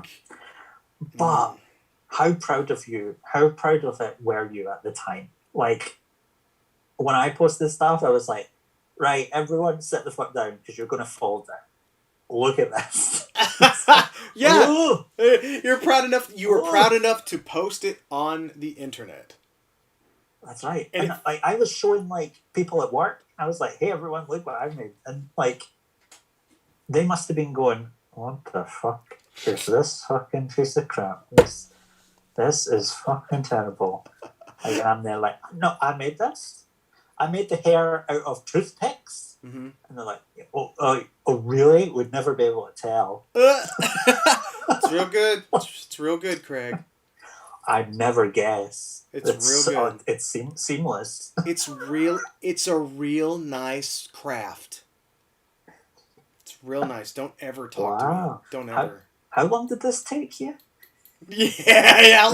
How much of your life did you spend on this? Oh man. Like 35 hours. Spent a lot of time on it. It's like he needs to go outside. Yeah. Yeah. It was back whenever you didn't realize Well that done. it's like, hey, you know did you know your camera actually you can turn the flash off on the camera? That's right. How am I supposed to show all the details? Flash on. Yeah. It's just a bright blaring picture. It's like that looks really your cocoon custom. Huge shadow of a figure in the background. That's artistic. High contrast. Yeah. Yeah. So I love your cocoon figures. Oh no, this is Ash from Army of Darkness. Oh, wow. Is it? Because it's super bright. Yeah. It's funny, though, because you still see photos like that these days. I'm like, oh. I don't know what people... How can it happen? I know, even with, like, especially if your phone. It's auto everything. That's right. How do you... Like, how the shaky ones, too? And, like... Yeah, like whenever somebody goes to take a photo and it's like this, it's like I don't have a tripod. Right. Have you not got anything in your house that you can hold up your phone for 3 seconds? Yeah, it's put it on 2 books. I don't know. The camera. Yeah. John Strand said the best part of customizing is being a part of the community. Oh, John Strand. Well, I can agree with that. Look at. What's that? John's a very good friend. He messages me quite a lot. I'm just looking at his little profile photo there. He's standing smiling with his significant other. Makes me sick, John. John, stop being so happy in life. Yeah, it's disgusting. Bothering Craig. This is not what he wants. Saturn's Course says, hey guys, love you both. You both rock out. Craig is a true advocate for doing projects yourself. And Bill is truly a toy doctor. I truly am. That's, it's funny you bring up the word toy doctor too. I've been called Doc McStuffins, which I never knew what that was because I don't have children. And apparently it's a cartoon where this little girl is like, she fixes toys. And I don't like being called that. Bitch stole your look. Get her. I was doing this way before Doc McStuffins was doing it, but it's funny. Doc McStuffins? Dude, I want... Doc McStuffins. Yeah, look that up. That's a real thing. Oh, no, that's Pornhub. Okay, I won't. Oh, yeah, don't look it up on there. No. Something else entirely. That's the wrong thing! You just got 1-2 my friend, on the McStuffins. Oh my god, you're gonna kill me on that one. Damn it, Craig. Yeah. What's funny though, that is something that I want. I want a Dio for because I do everything in this. I've got this giant light box off to the side, which generally turns into a storage bin of just junk everywhere that I get. I buy stuff from Casting Cave all the time, just because we're friends, and I'll get something in, and I'm like, hey, I want this cast. Like I got the NECA Marty McFly, aka Makeup McFly, but I wanted his good lord, I wanted his aviators to be removed, and it would have been great for him to come with a fist so he could do this, but he can't. Oh yeah, you can't do that, which is on the cover of every film. Anyways, it's gonna the deluxe one. when they do Pennywise. They've done like 14 Pennywise, and each one is the deluxe. Man, I have to give him credit though. The Doc Brown is amazing. Like the likeness of Christopher Lloyd it's so good. It's like one of those times where NECA really hit the mark. I'm like, okay, guys, this is like where it restores that little bit of faith. But anyways, like this light box turns into this big storage bin. But when it's empty, what I do is take like progress photos a lot of times, or like these little action photos. Like you were talking about, how do we find ways to play with our toys? How do we do that? Because there's always going to be a way to do that. And so mine is being able to kind of show the process, like the beginning and after of like using this little custom version of me, like kind of working with the figure. And I people seem to like that. I like it. It's fun. It gives me a reason, like you said, to mess with stuff. And I really want a Dio for that, like almost like a robotic operating room, like something almost like, I don't know, I think that would be cool, like a toy operating room somehow, it's almost like a doctor's office, but almost like I don't want it dirty. I get kind of tired of the grungy, like I wouldn't want to work in that, you know what I mean, like a sterile environment, but like I'm trying to figure out what I want to do with that. I don't have time for Dio, so I'm gonna have to find one of those great Dio creators and be like, hey, I'll pay you by showing off your stuff. No, I would never. Exposure. That's at the exposure wallet. Paying artists with exposure. Oh God, get the hell out of here. Yeah, somebody said that to me not too long ago. It was like, hey, I'll shout out your stuff. I'll still pay you, but I was gonna shout out your stuff, and it's like they have 123 followers, and I'm like, do 123 people, are they pretty good clients or? Yeah. Sorry, man. Is it 123 CEOs of major Fortune 5 corporations? Yeah, is Jeff Bezos over there? Is Bezos gonna be in there? Is he gonna hook me up with some super chats? Thanks, Jeff. Nah, I love there's some of the Dio guys. The Dio guys in the community are different, man. They seem like those are some hardworking guys. They're a bunch of fucking freaky weirdos. It's like, I need you to make me a sex dungeon. Excuse me? Operating room. It's not what you said. I don't know how the Dio people could do it. How tired would you get of a grotty alleyway? Like, I just... Oh, yeah. Doing bricks on bricks. Can you do me a rooftop? Can you do a rooftop for me? I'm like, yeah, I can. Man, yeah. At what point do you sit there and just like, you're sitting there cutting it like with your X-Acto knife, and you're like, yeah, you just look at your wrist. And like, maybe I could make bricks on my wrists. Oh God, it's like, this is the end. I've gone too far at this point.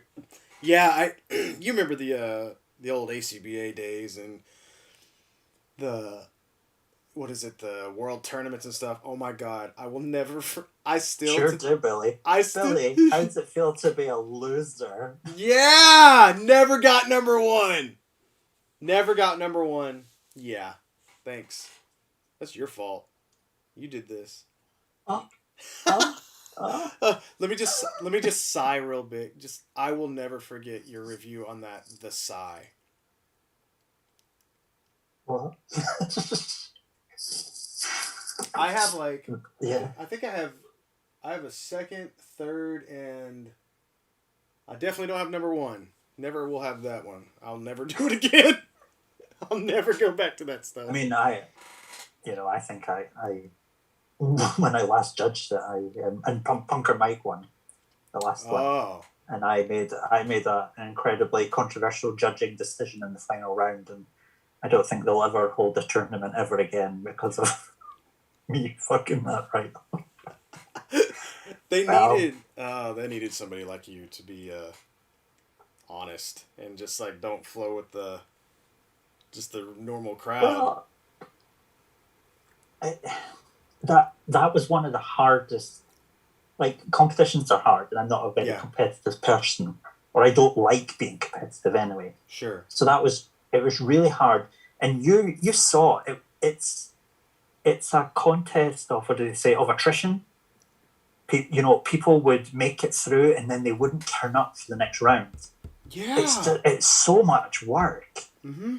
And I can't remember who was in the final with us. I've forgotten his name now, but that his video all fucked up. Like, he clearly had a huge plan for it, and it all fucked up, and it was the editing froze and all this stuff, and it was he was just like, I can't do it again.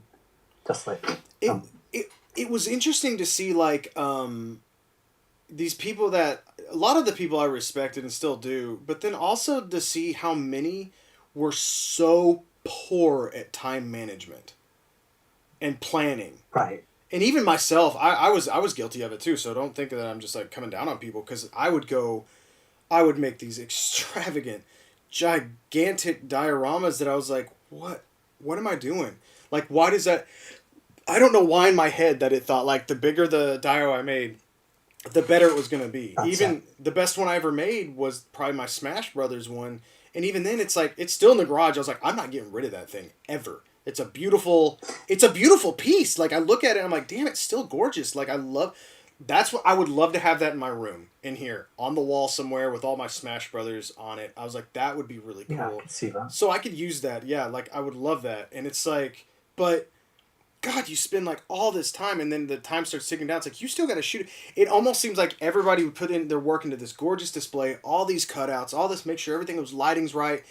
And then you drop the ball shooting the video. You shoot. Hey, my teacher in college was number one rule, straight out of her mouth. You shoot shit, you edit shit. And it happened all the time. You're like, I could see where some great stuff was in here. And like, just somebody dropped the ball. They rushed that video spot. And, oh man, it was always heartbreaking to see some of that stuff.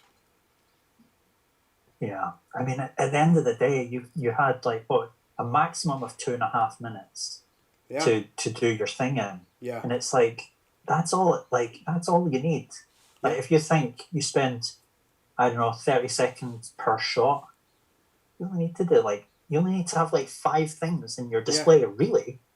Five things of interest, and then one photo of the whole thing.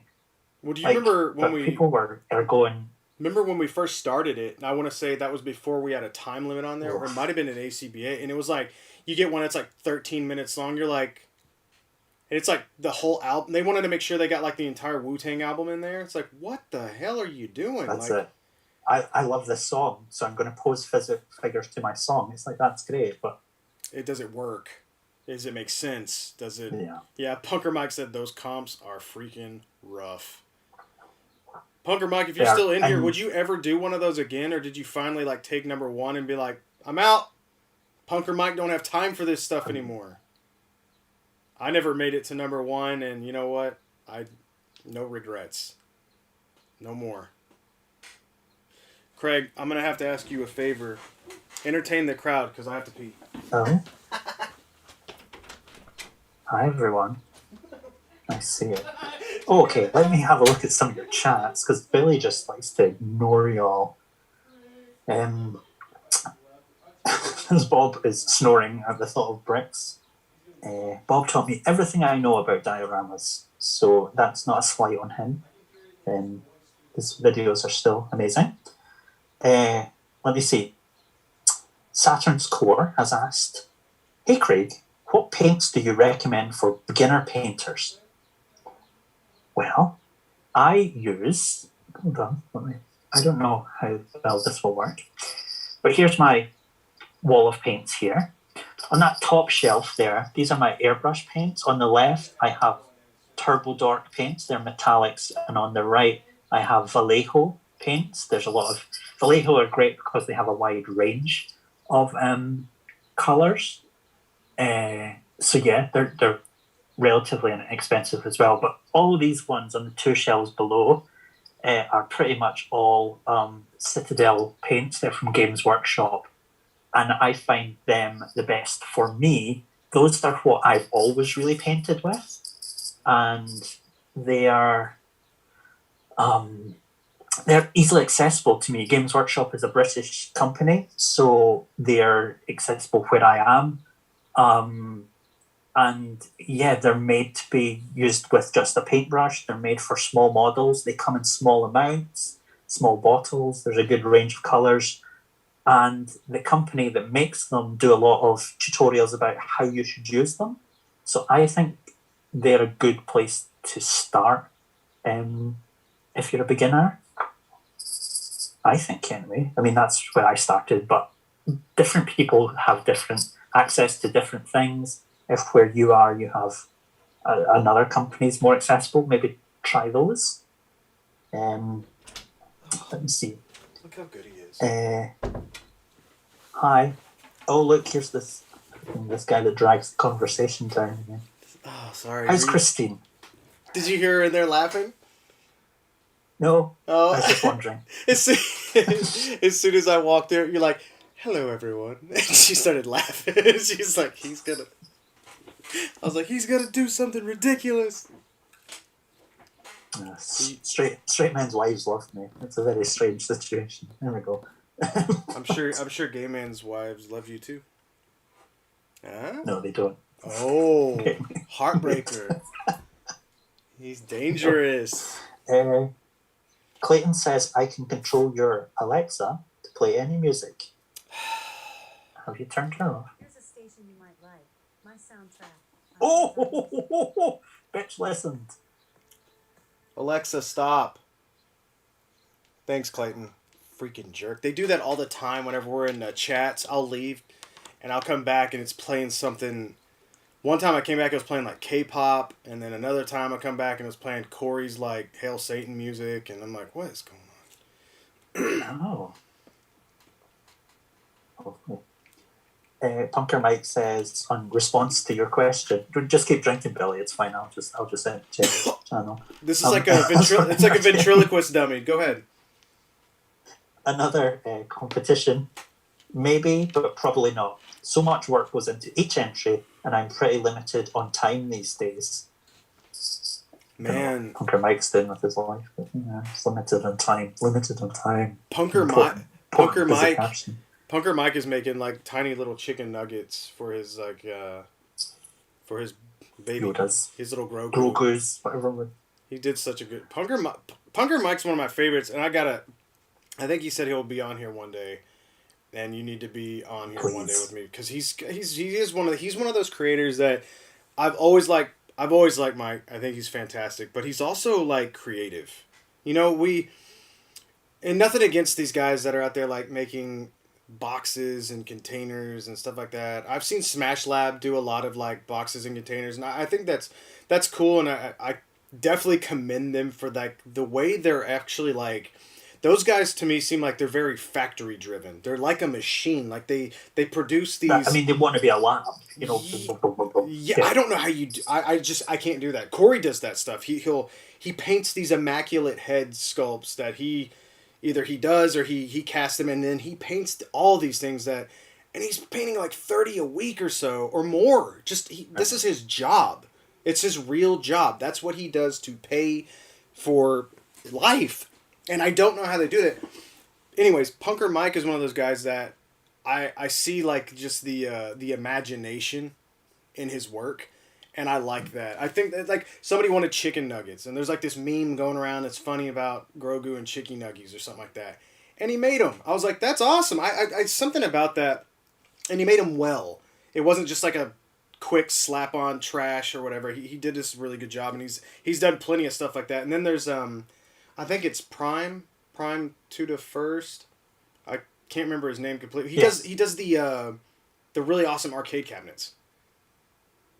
Yeah. Yeah, those are pretty cool. I like that. I think I would love to have a 6-player arcade of the X-Men and all the respectable characters, assuming one day they redo Storm to where she's not.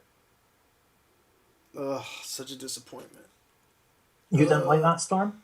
No, I don't think she looks like a adult, really horrible elbows. My God, but like it's like adult head, arms and legs on a teen body, or something. Something didn't mesh right for me. I don't know.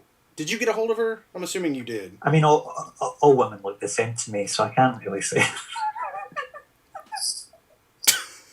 Is it female? Don't care.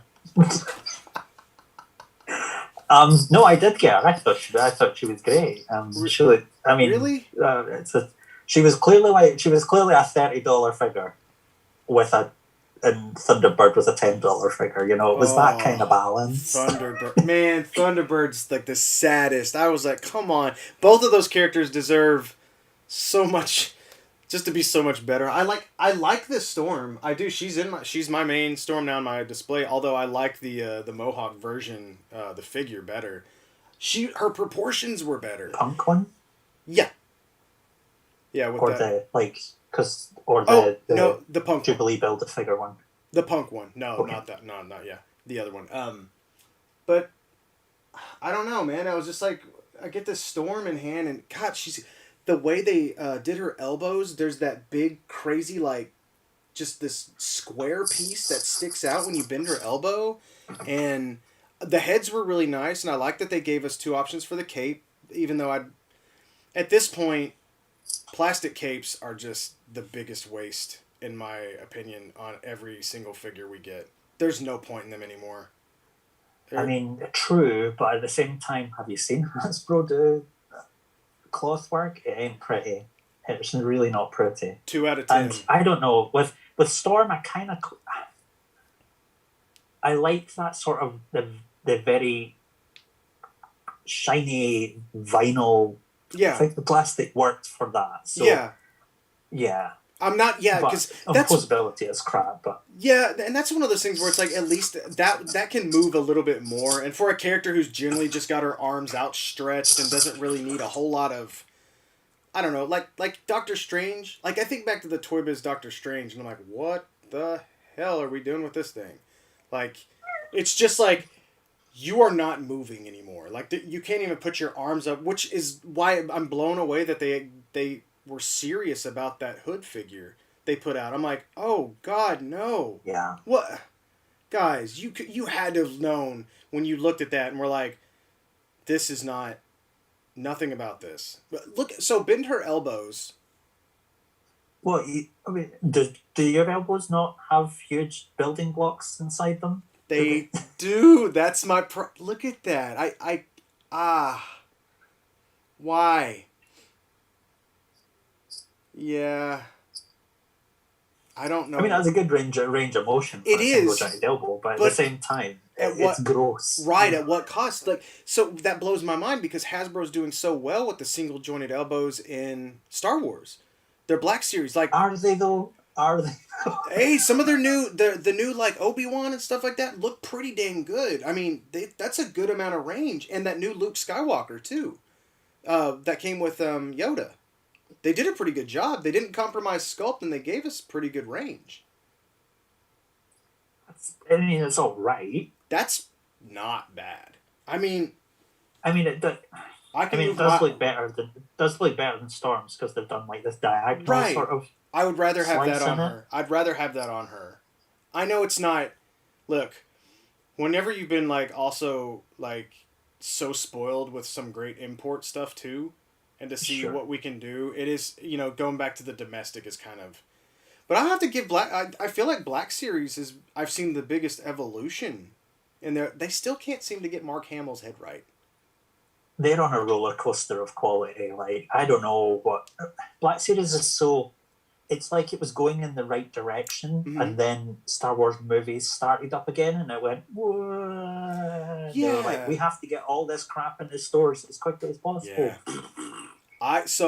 Like I said, I'm not a giant Star Wars guy. I love the droids, and I love the aliens, and like all that kind of stuff. That's what I collect mostly of, and I just like them. I just think they're fun. I don't care if they're related. Or if they look cool and they move well, then I'll get them. And also, if it's Adam Driver, I'm going to buy it. Because I like Adam Driver. I don't care if the movies are bad or good. I like Adam Driver. I just sent my Hot Toys head off to Corey to cast, to shrink.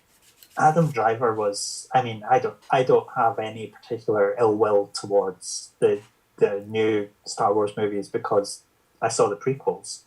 How... how like when you were like that huge Star Wars fan in your teens in the 90s and they were doing like Shadows of the Empire, and all the books were coming out, and it was just like this geeky dream that was going on.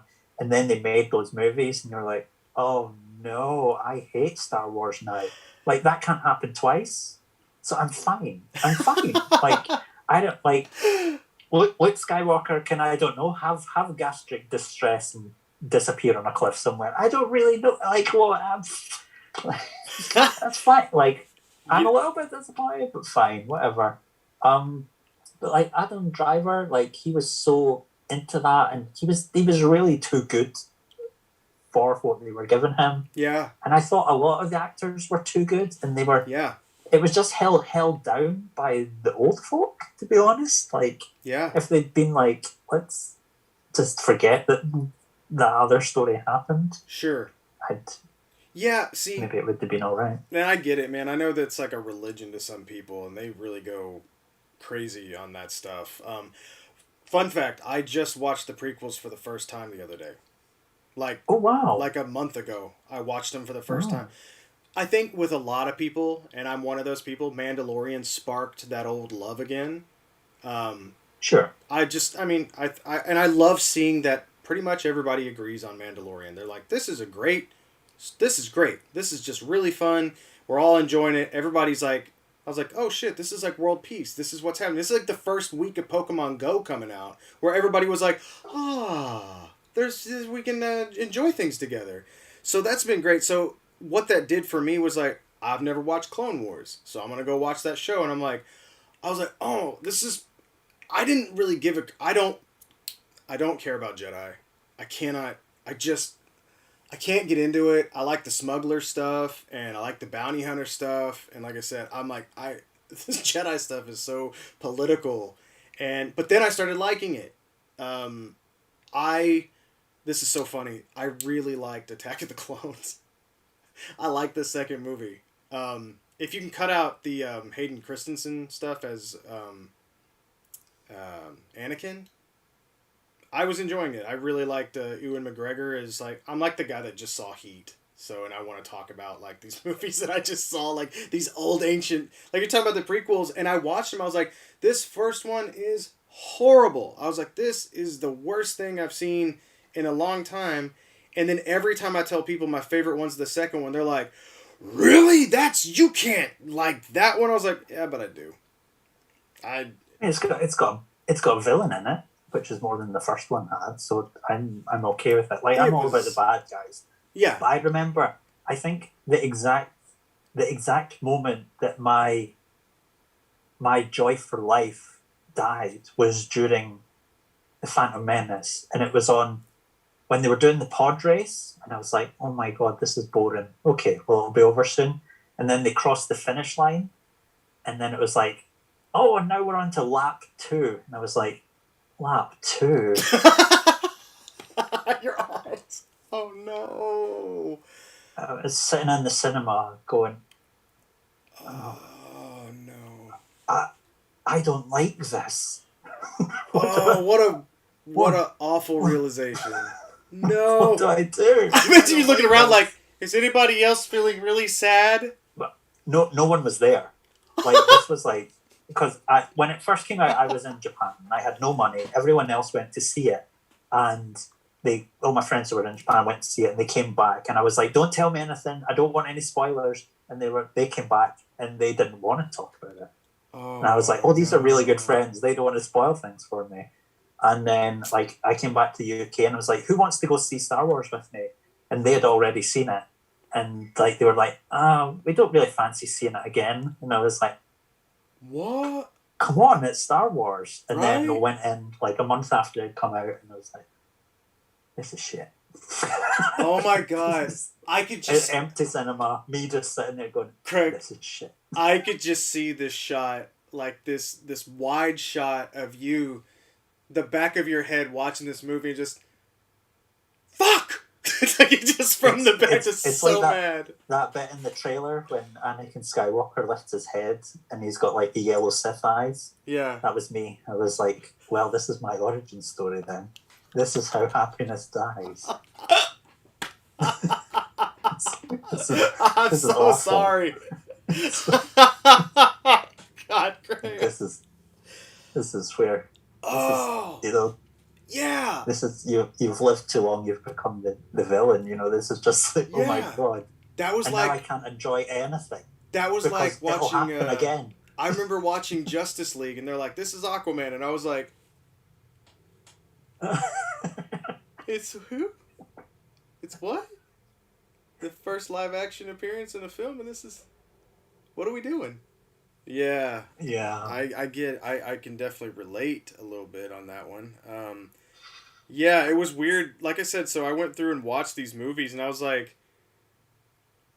I just remember so many people hating on the new ones, which I kind of understand. I guess I enjoyed it. I wrote it all the way through. Even the second one, I was like, okay, this one was definitely not something I went came out of wrong. it enjoying it. Yeah, I Like mean, I'm you know how they're like everyone laughs at, oh, it subverted your expectations. Oh, yeah, it's really stupid. Like yeah. I came out of it and I was like, oh, I quite enjoyed that subverting my expectations.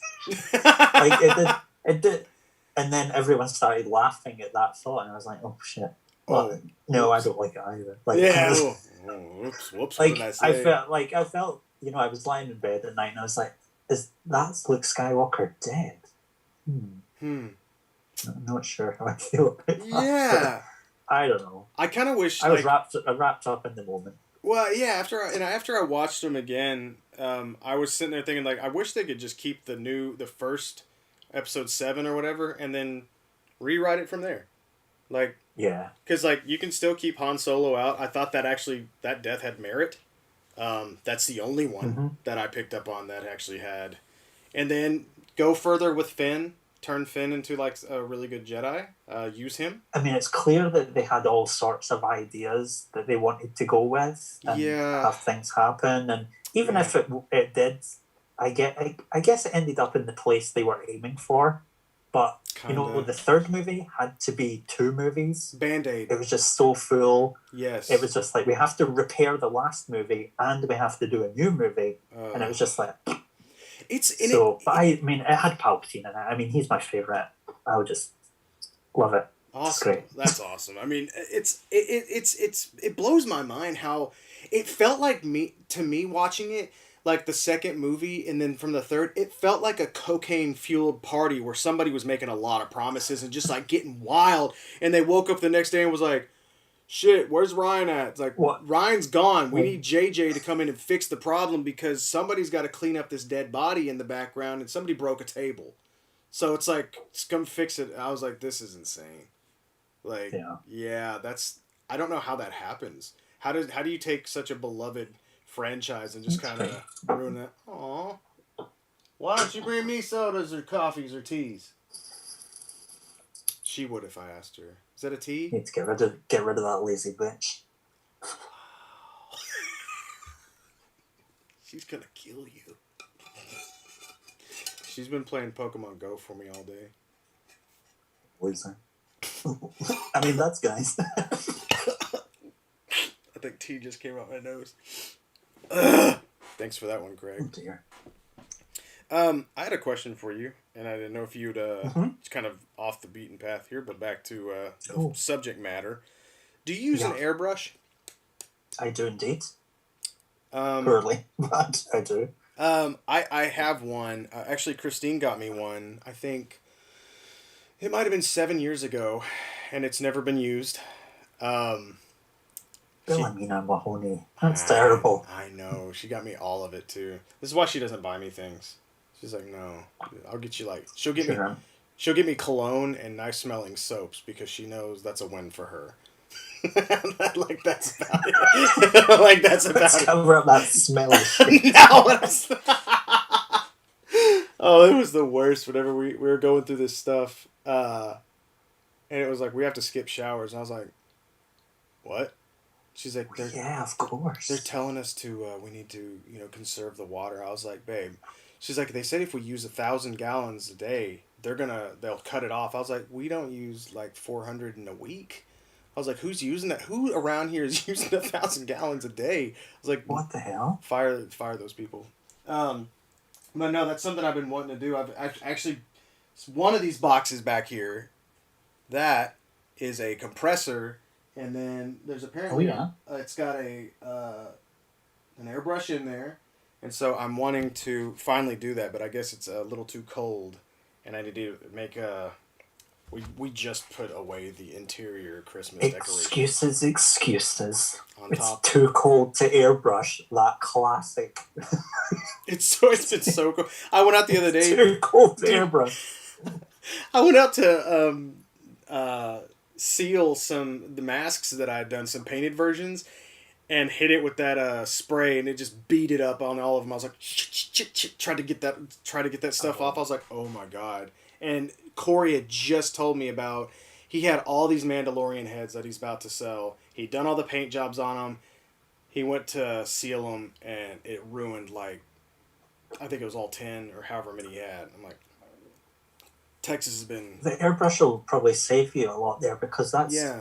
I have, I don't know what it is, but every time I use any, I probably just have poor ventilation in here, any sort of chemicals or aerosols, it like makes my nose run for days. And the airbrush has been a great save on that, because it doesn't have it just uses air as a propellant, compressed air, rather than like a compressed chemical. Okay.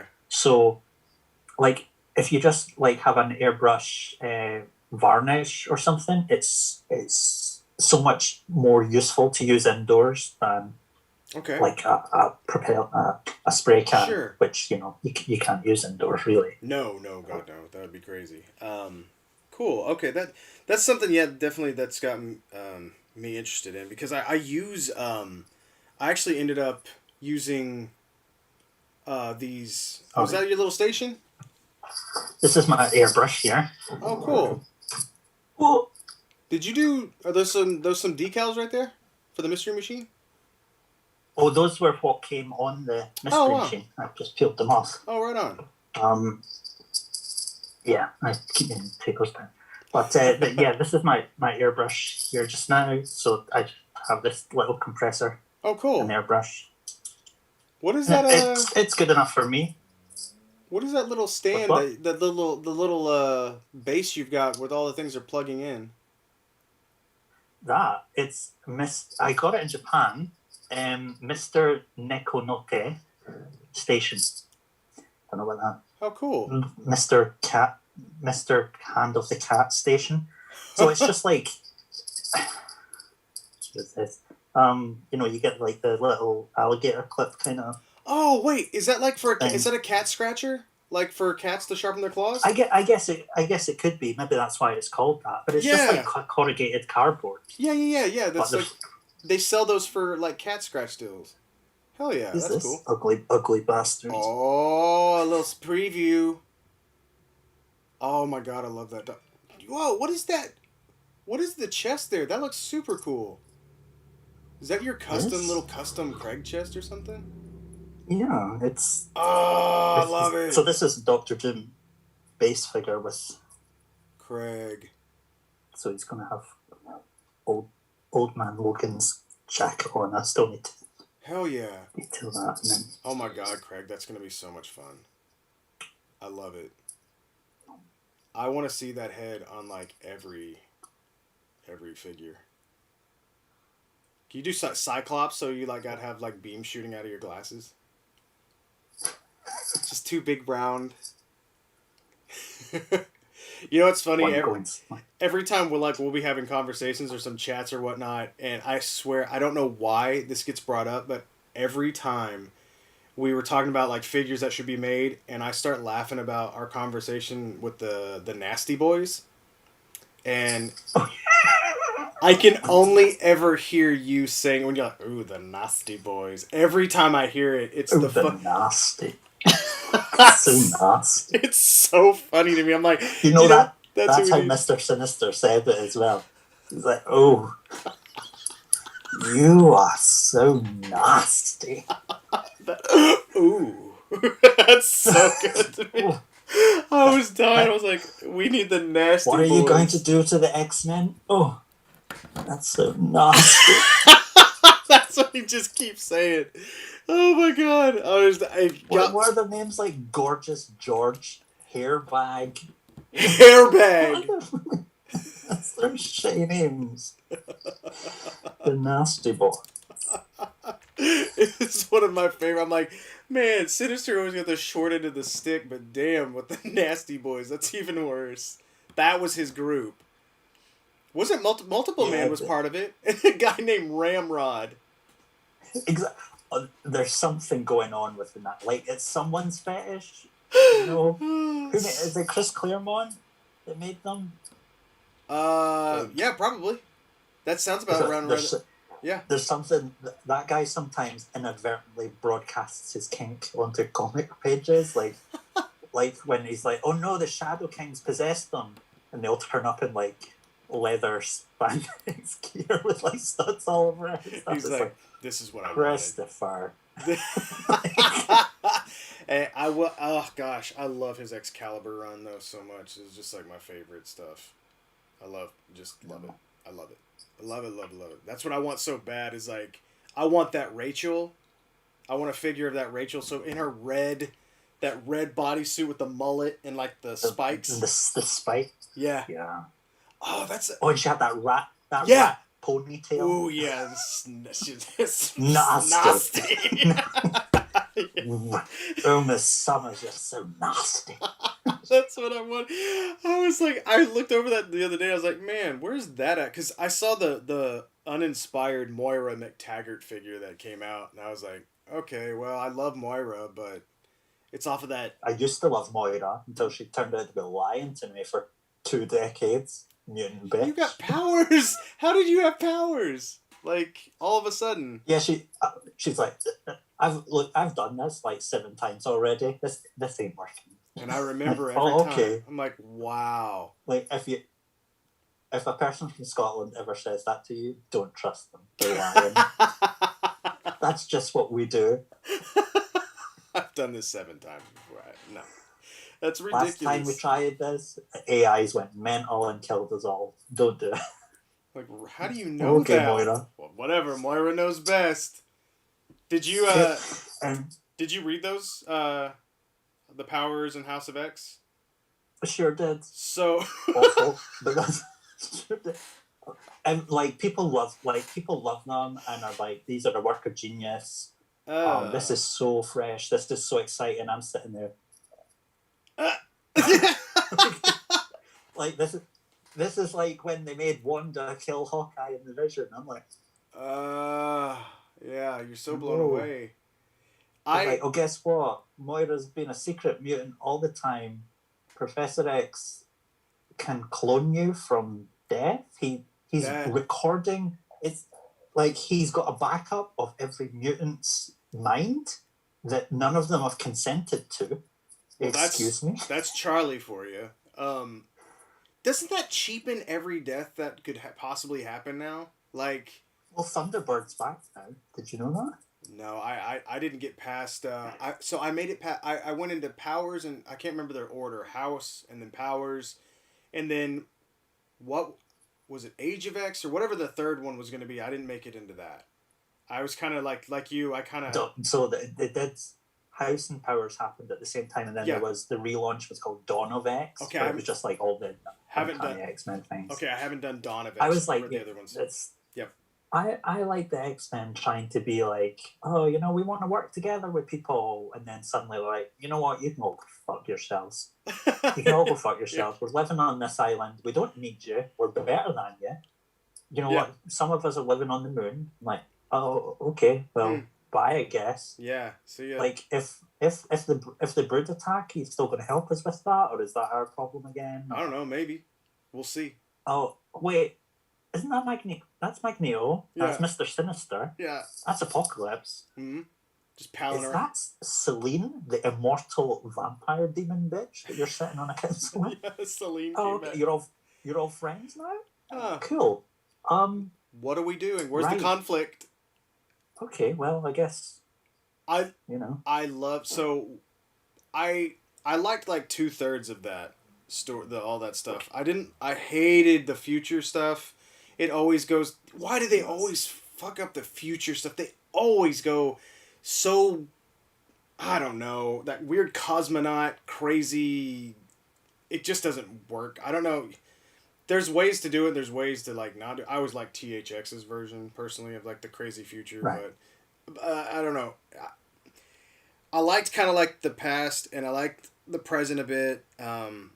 I love the fact that Nightcrawler is such a big part of this stuff now. So any of that, I get really excited. I hated the Cardinal was weird, that red Nightcrawler thing. Yeah. I was like, why? I didn't really get the point of any of that. Yeah, I mean, I guess they're going to go back to it. Maybe they were just like, but I was like this whole thing with the Ileana Rasputin person, and then the Cardinal, sure, and like all this stuff in the future with Nimrod. I'm Yeah. like, I get that you're showing us that this is a horrible future we should avoid or something. Yeah. But then, why go? Just tell me that. Just Yeah. in the future, like the start of right. whatever Days of Future Past movie, Yeah. where they're like, the future is a piece of shit and we must not go there. Like, There you go. Right. Done. Right. No. Right. don't- And I love Nimrod as a villain. Like I do, Mhm. but it felt like they made Nimrod kind of stupid.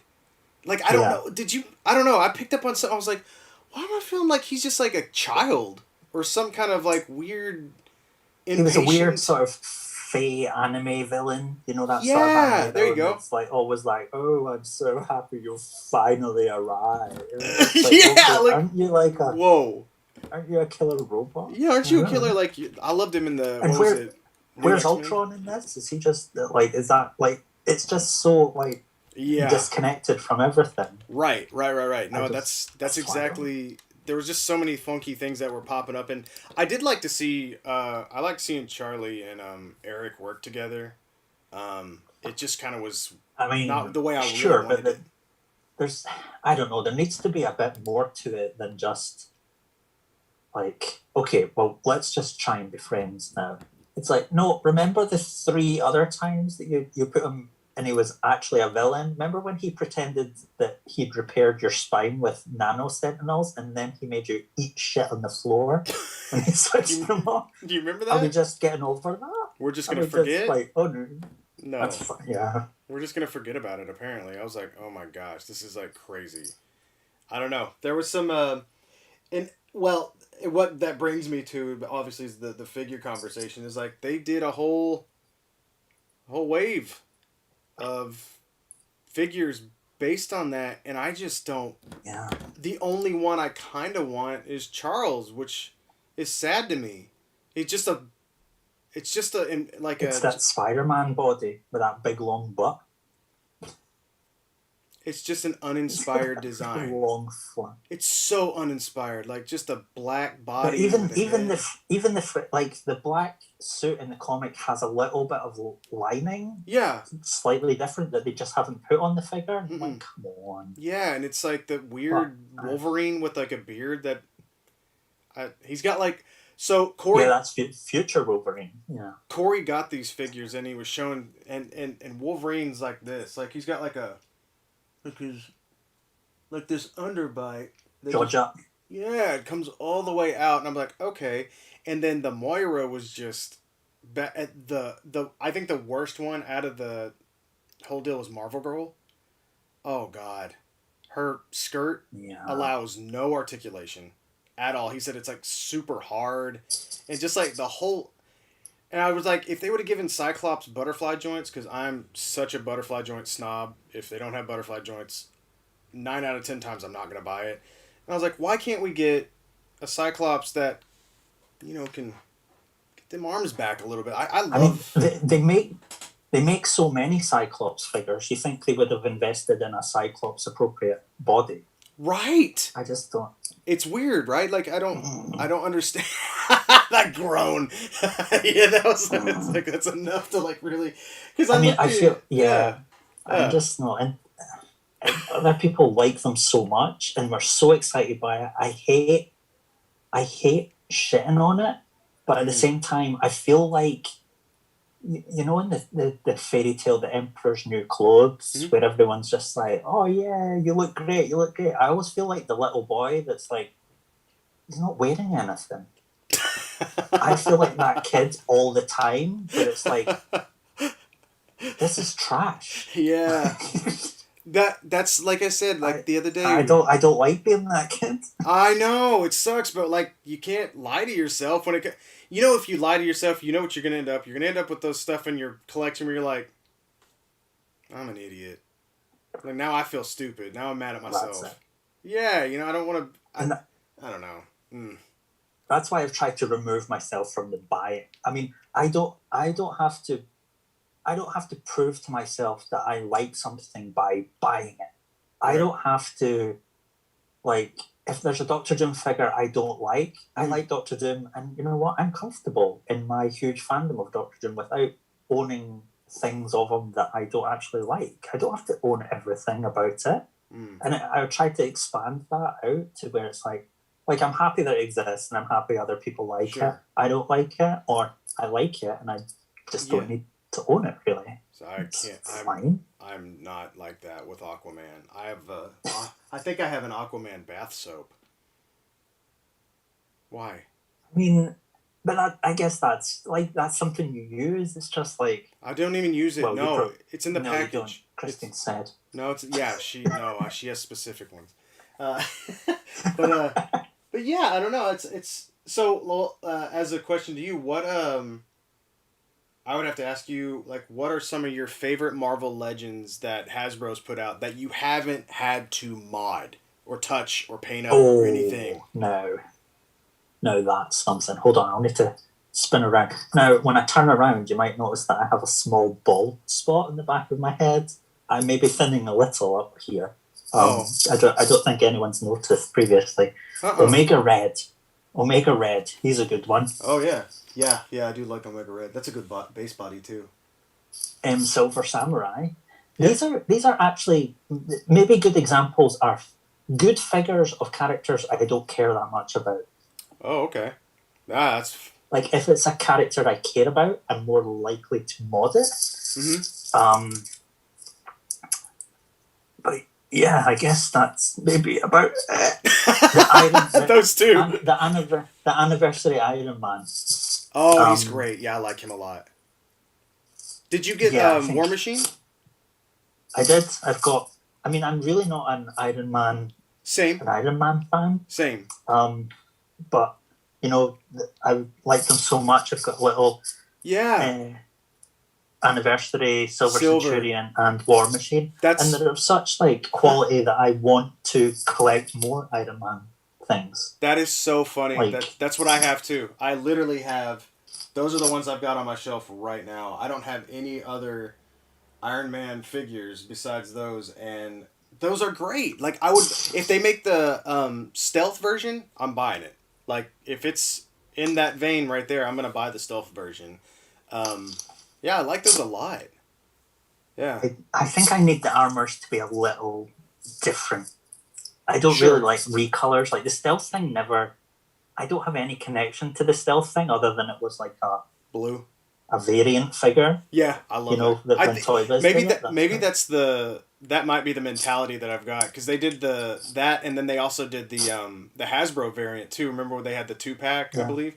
Something, maybe that's in my head to be like, I gotta get that variant, but yeah, I don't know. I think that's the only reason people know the stealth armor. Like it really doesn't turn out that much, but it's quite action figure-y. Yes. Yeah, you're right. I do like I just like the color, I guess. It's kind of neat to have that blue Iron Man. I do, yeah, and I like the sort of brighter colors, like the cookier superheroes. I'm quite happy to have on my shelves. Yeah.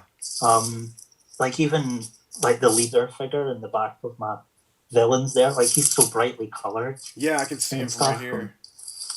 It's kind of interesting you bring that up, because there's like there's almost a muddy wash I can see from like the Destroyer to maybe Loki to Doom, and then you can see, bam, there's the leader just popping out right there. I do like that. And it's like I guess if it was anyone else, it might be kind of shitty, but because the leader's, he's ridiculous in the first place. Yeah, he is. Absolutely. It's alright, but that's awesome. Yeah, there's very few Marvel Legends figures that I would not mod, I think, if I cared that much. Sure. But that's like I say, that's how I play with my figures. That's like what I do. Other people will like get a new figure and take photos of it, I'll take out a marker pen and Make it better. draw in some shading on the yeah. Do something. Did you get the Hellfire set? I did, and then I immediately hated myself. Really? I like the Sebastian and I guess like the half. I like half of the set. Yeah, Pierce. I like the. Actually, he was my favorite. But yeah, I think Pierce was the best one in the set. To be honest, I love that you can get him. I don't know. This is stupid, but it's like the splayed hand like that, and that metal. And I've got him with his book, and like even. I'm like, oh, that's a great pose. That's just a fantastic pose. What else am I going to do with this guy? Yeah, right. I mean, you could have fun with I think posing something like that and whatnot, but the females were a big kind of disappointment for me. I was like, man, what can you do with that body? The legs are so funky. Like, I don't know if it's like the small shoes or it's the gummy knees or maybe it's a mix of both, but it's like I can't do what I want, I guess, with them. It's just everything. Like, I really got the set for Celine. Oh, yeah. I like, I'm a gay man. I love Celine, okay? And Emma Frost, I love Emma Frost too, but I don't really like that design. Period of Emma Frost. Right. She's not as catty as she is in more recent times, but Celine, that's the only chance we're ever going to get as Celine. Yeah. Like, we're not going to get a Celine at any other time. So yeah. That's what I had to get it, and then I got it, and it's like, oh god, it's like the Misty Knight jelly legs all over again, and the cape that just knocks her over the whole time, and you have like, what are the hands for? Yeah. And then even if you get that whip, it's in like a weird pose that's like makes no sense at any angle. Yeah. The only way I can do those, so I had to take her cape off, and then I've got her hand posed on her hip with a hand like this, and I'm like, is that it? That's like just... Yeah, what's she doing? What is this? Like sassy posing. Like that's all I could do with her. Ta-da. It's always ta-da. Yeah. It's like this works for Zatanna. With, like all the female figures. It's like you get Jean Grey and it's like, okay, well I guess it's... That's it. That's all you'll ever do. These splayed hands. And then I get this, so... Hands on hips. Yeah, so I missed out on the Silver Surfer from the Walgreens, the first one, but I got the new one, and I like it a whole lot. I don't know why he is the color he is, because I'm not reading those comics, but I absolutely love it. I love the look of it on my shelf. I like the dark color, so I'm very happy with it. He doesn't come with open hands, or even one of these. He comes with either this or... he doesn't have surfing hands. He doesn't have surfing hands. I'm like... No. What? Oh, I was like, Hasbro. Yeah. It's a shame because the first Silver Surfer, like, he's a figure I haven't modded at all. The first Silver Surfer, the Walgreens one they did previously. Yeah, what would you do with it? It's silver. Like, yeah, there's not much you can do. People chromed it and whatever. I'm like, I'm not attempting to chrome this. Like, it's super rare in the first place, and I'm not going to. I never got him. Deal with it. Yeah. But he's such a good figure. Yeah. Like, even those sparkly effects they give for him look good for once. Mm-hmm. And the different hands he's got every hand that you need for the Silver Surfer. So he came with the open. He came with open. He came with the open hand and the heck? hand and. Oh my gosh, that's. I guess. Yeah. They did. I mean, he does come with this like. I think after this is modded, like with an actual leather strap and whatnot. But this Mjolnir is fantastic, man. The text is readable. It's a great hammer. But I was like, it's the one that came with the anniversary Thor, so it's not right. It's like, well, it's not new. You know, if I wanted, I could have done that. I don't even think for that version of this, like for the fallen Silver Surfer or whatever he is, Obsidian Surfer as they call him on the box. Okay. I don't think he's black enough. Like I was really hoping he would be like a very.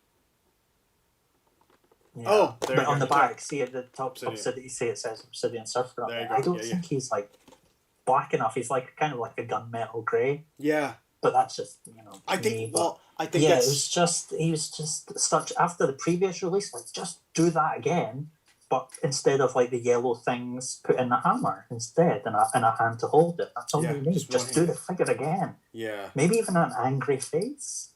That'd Because be he's awesome. a bit bored. Yeah. I like him on my shelf right now. I didn't have a Silver Surfer and that bothered me.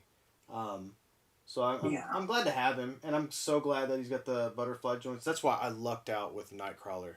I love that figure so much. I love. I can't believe that they gave us 3 heads. I could have used. I mean, if I want to get real like shitty about it, give me some more hands. But other than that, dude, that. God. Would you have liked? Remember when Nightcrawler grew a goatee beard? Yeah. Would you have liked that head on him? Yeah. That made no sense, by the way. Yeah, like he's that made no sense. Fuzzy, and then he's covered in hair already. It's not the first time. It's not he the shaves at other times. Do you remember in Excalibur the old days when he had like that real short kind of hair, and then he had like the goatee? Yeah, and he wore like a pirate sash. Yep. I would buy I'd buy any Nightcrawler figure. I would just matter. Yeah, I would buy that in a heartbeat. But actually, I would. I mean, I saw people do they sculpted the beard on him and whatnot. I was like, hey, I got a beard. I really like that on Kurt. But other than that, yeah, it's not. The funny thing is that Cockrum nailed that design so well in the first run. There's just no. I would prefer. Like I said, the guy, Fan Plastic 4, do you follow him at all on Instagram? I don't think so. I'll link you up, or if I can find him on here, I'll link him in the group. This guy has done some amazing and super fun. I'll find him. Yeah, I'll put him in the link for everybody else to find this guy too. He's so good. Let's see, Fan Plastic 4. I believe that. Oh, so he's done like digital head sculpts of like all the X-Men, like really looking like how they did classically. And if you kind of scroll through, you'll see once you get to the Nightcrawler, it's just a few down. It's gorgeous. He's got the Cockrum version, but then also you'll see the Claremont run, and oh my God, look at that! That's gorgeous. I love that. I love that so much. Like, that's the Nightcrawler head I really want on there. I know Corey could paint it up like that. Yeah. Yep. And if you keep going, you'll see the more of a Claremont run, which just blew me away. He does some really cool stuff, man. He did like every version of Kitty Pryde you could ever want. She's my arch nemesis. Kitty is? Fucking hate that bitch. I love Kitty. That was funny. I was talking to Harker last night, and that's his favorite character. I was like, because both of us, me and him, both grew up Jewish, and I was like, yeah, it was hard to find Jewish superheroes. So we had Kitty and. Well, luckily, Kitty is everything at all times. You know, she's a shield agent. She's Professor Kitty Pryde. She's Star-Lord. She also travelled back from the future to save humanity at that time. She's a computer hacker, a samurai. She's cool enough to hang about as Wolverine's sidekick. She actually owns the license to use the X in X-Men. What else is Kitty Pryde? She's now a pirate queen. Yep. And she's also the Red Queen of the Hellfire Club. And she's Jewish. That's 11. We ran out of fingers. And she also she falls in love with everyone and then never commits to any of it. I fucking hate her. She doesn't have any good stories. It's like people have stories and she inserts herself as the moral compass into them. It's like, hey, this isn't your fucking story. Can you just... She is Pride of the X-Men. I mean, she's got the name. Your face. That was great. Oh, that was perfect. I won't stand for her. It's crazy going through like the Fan Plastic stuff, because then I see the picture of Banshee and I'm like, can we please get that? Can we figure that out real quick? Just get us a Sean. I would love. We'll do Zombie Sean.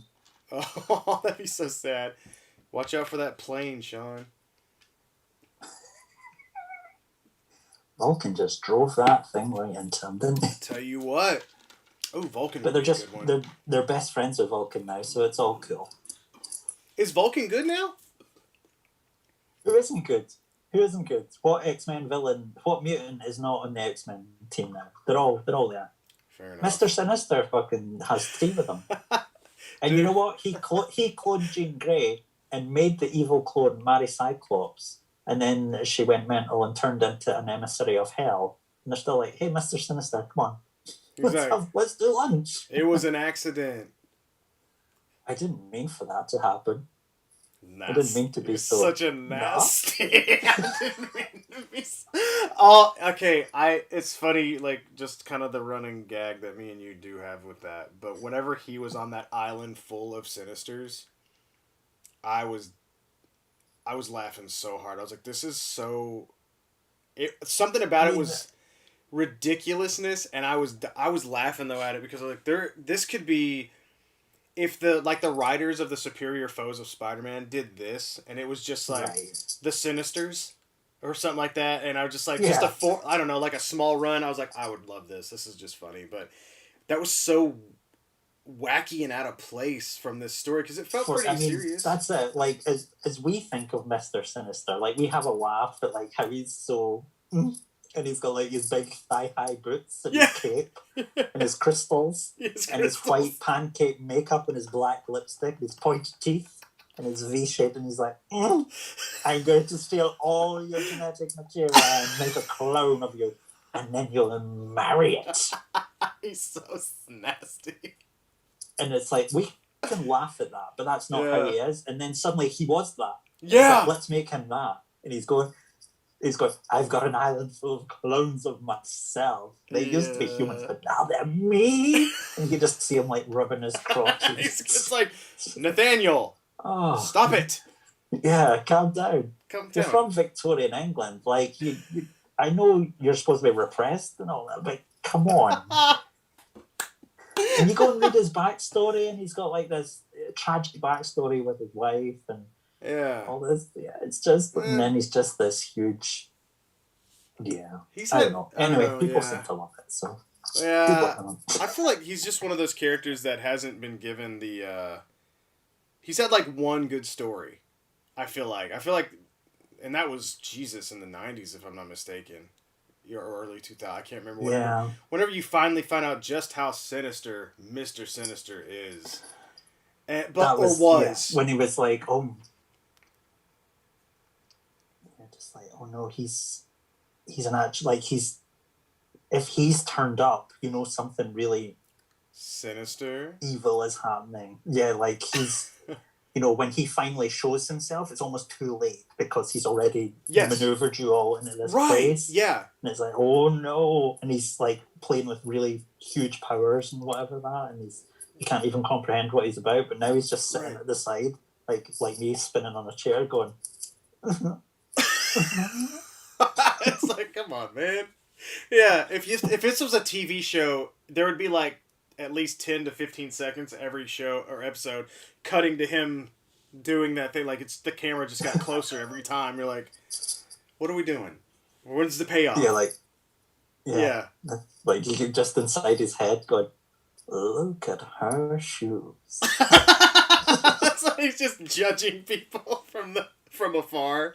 What a fucking mess. I'm going to clone you and give you different shoes. That's where his mind is warped to. I feel that's so crazy, because you know that character could be awesome, and that's another issue I've got with one of my all-time top 5 favorite X-Men is Forge. I love Forge. I think his powers are amazing and so underutilized. I was like, this guy could be helping out the team in so many ways, and you just trash him every time. I feel bad. They always make him evil. Like, he's always lost his mind. He's doing something, like... Or it's like really, he almost has a shot with Storm, where I'm like, I love those two together. It's like, nah. No. Yeah, I mean, Storm. Like, I love Storm in theory, but in reality, she's thin soup. Like, she's just boring. Like, it's like, the only interesting thing they ever do with her is she gets a new costume, Or her origin story. or a good. boyfriend. Like she never. She is like It's just- you were talking about Kitty Pryde. I was like, Storm got around. I mean, Storm had a thing with like Yeah. even Nightcrawler. I was like, damn. Like even Kurt had a moment Yeah, with that her. Weird. that was nasty. Yeah, I liked him with the Christine. I liked him with the Night Nurse. I thought that was a really fun. That was way back when, but that was a fun run. But yeah, you're right. Like it's just kind of like what do you do with Storm? You cast Halle Berry.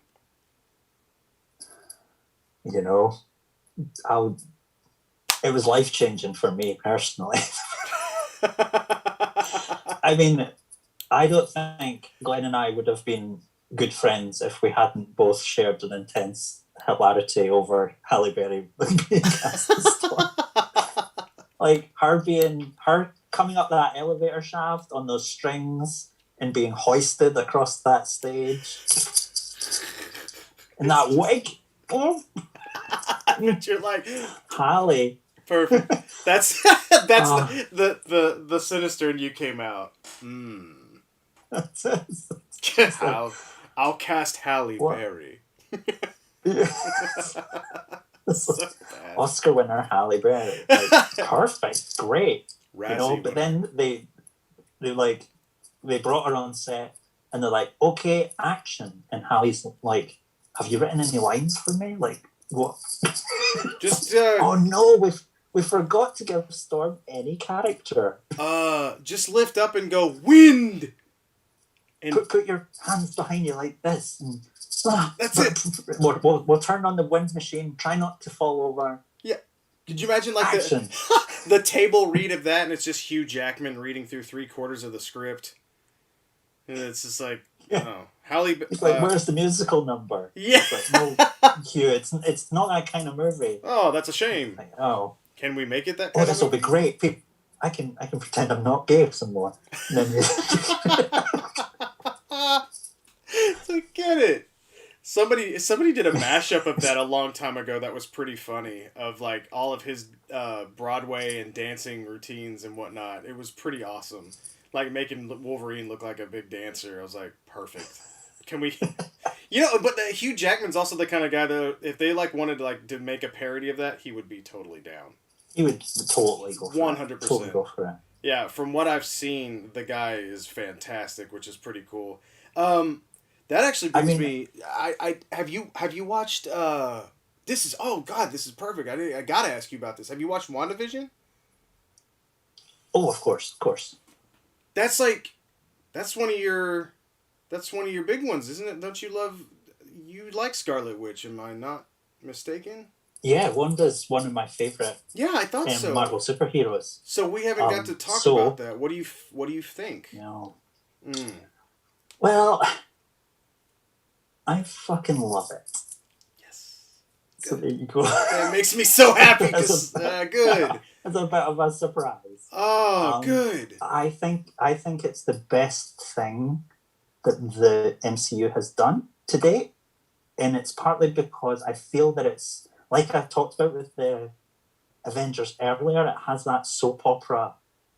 There's a lot of like drama. Oh, who's behind it? Mystery. Yeah. Love. Oh, that's nice. They make a great couple. Oh no, but there's like a lurking threat, an ever-present threat in the background. Something's not quite right, but it's funny. It's romantic. So it's good. all this and that, without there being this. Oh no! Now the aliens are attacking. Like there's not. Right. And we need to go into a 40-minute thing flying around where they have to put the MacGuffin in the hole to sort it out. I think that's the beauty of this, the TV show aspect of it now, is that we get to spin. So I heard people complaining when it first came out that after episode 2, they're like, when's something going to happen? I was like, would you just relax and just take it all in? Like, this is, you're experiencing something fantastic right now. Like, this is so me and Christine are big Dick Van Dyke fans. And so watching them recreate something like that nowadays, and like for Vision to like, instead of stumbling over that, the ottoman or whatever, he phased through it. And I'm like, I love everything about, like, just everything about those first episodes, and then obviously it does start to unravel a little bit. And everything that I've watched, I was like, damn, this is one of those shows that easily could watch again.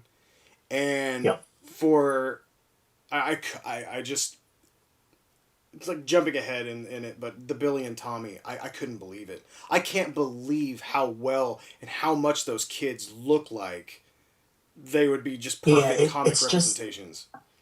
It's just amazing that they've gone that, like, those are what we would, I mean, those are big characters in the comics, but that's a deep cut for the MCU. Can't believe it. Like, to just bring those into almost, like, they're jumping around, but the main thrust of it is the same with those kids coming out of nowhere, essentially, and then you can almost see that, I don't know if it'll happen, but you know, when she lost, I can't really talk about it because it's kind of spoilery. In the comics, something happens with the kids, and Wanda never really recovers from it, even though the kids are fine eventually. Probably a safe zone. Guys, what's spoiler alert. Powerful? Spoiler alert, guys. Big fat spoilers. Mute your stuff. Me and Craig are going to talk about things. You can see how, because it is so decompressed in its storytelling, you can see how much it emotionally matters to people that those kids are there. And like, you can see, like, why Wanda is so protective of this world she has that has been ripped away from her. Yes. And even in the last episode, it was ripped away from her in a way that I didn't really appreciate in the movies. That, you know, in Infinity War, she had to kill Vision. Yeah. She was forced to kill Vision to save the universe.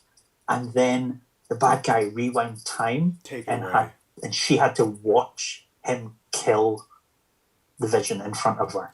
I don't think we were given... I didn't really appreciate that at the time. We weren't given the chance to do that. I don't feel, and I don't feel like it was conveyed in that way at all. There was no, like... yeah. Think of the end of Endgame, like, Tony Stark's funeral, and, like, Wanda's there, and, like, she has a little moment with Hawkeye where he's like, oh, I missed them. And you're like, oh, yeah, Vision died, and she'll be sad about that too. She had a bit of a moment where she was like, you killed my husband. Yeah. And she fought Thanos, but you don't really see what she's had to go through and why she would be so hurt and so protective over whatever's going on. She doesn't want it to change. She doesn't want to face the real world.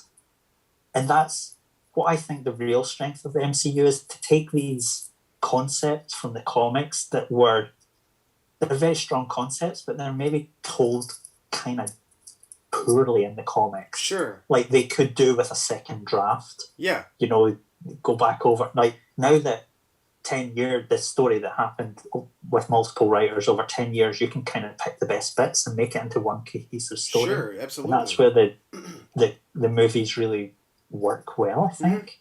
So I'm really loving one Division. Yeah. And I just think, like, WandaVision and The Mandalorian, it's kind of like, you know, when it gets to the point when the cinemas reopen and they're going to do big blockbuster movies again, I don't want to see an MCU big movie, and I don't want to see a Star Wars big movie. I want to watch the shows. Like, I want to keep the TV shows going, personally. Because they're at the same level. Do you think it's over? Special effects and stuff. Do you think, like, do you think, like, this, all this is kind of... Because, I mean, we had a decade.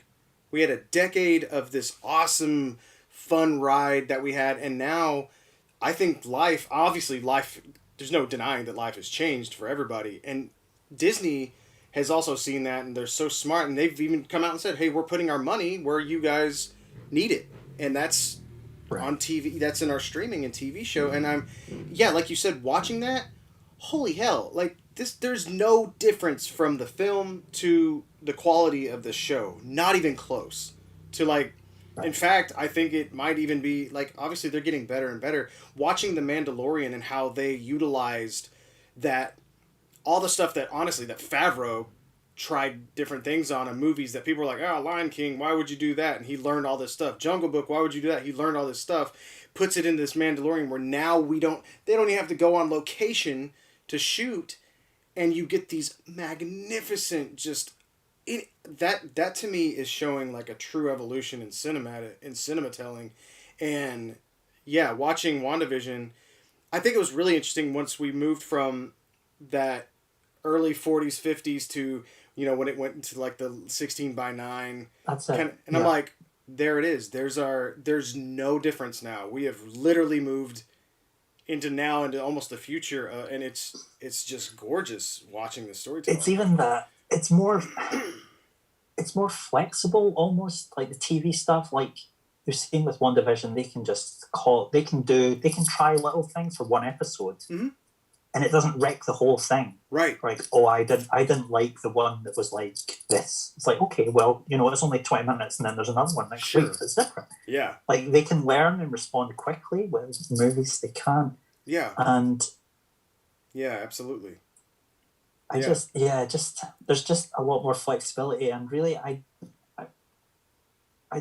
think they will have to keep doing movies because, as good as I feel these things are, I don't think they're for everyone. True. So I think people will still want to see. Like, I think they could do TV shows, and then they'll be like, "Oh, you know what? Our Infinity War and Endgame one is still on the big screen. Like, it's an event that you guys can go see." Gotcha. But then, do you have to have watched all the TV shows to catch up? I don't know. But part of me also feels that it's maybe WandaVision is just lucky, because I don't know how you felt about the Netflix hero stuff, because that was a total damn squib for me.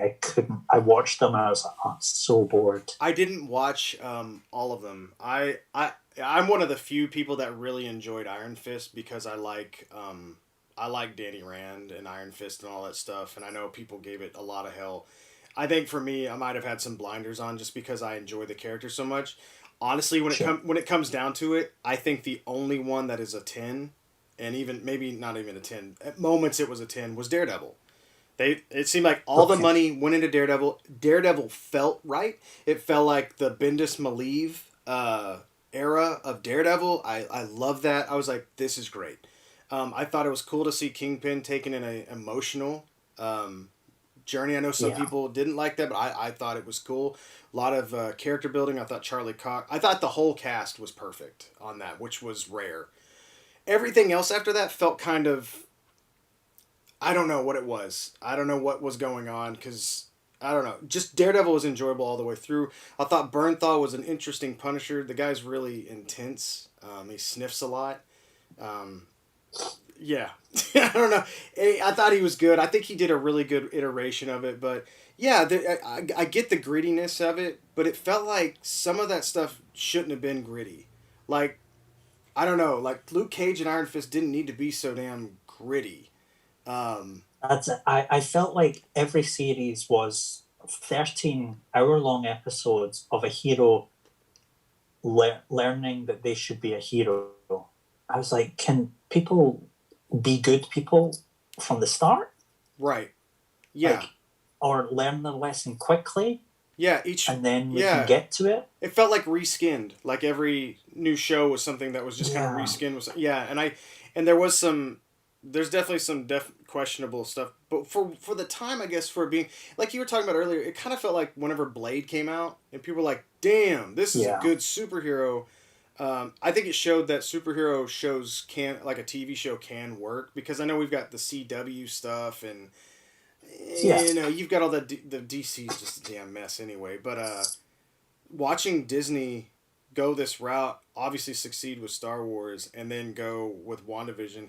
I don't think WandaVision is lucky. I think it's going to be...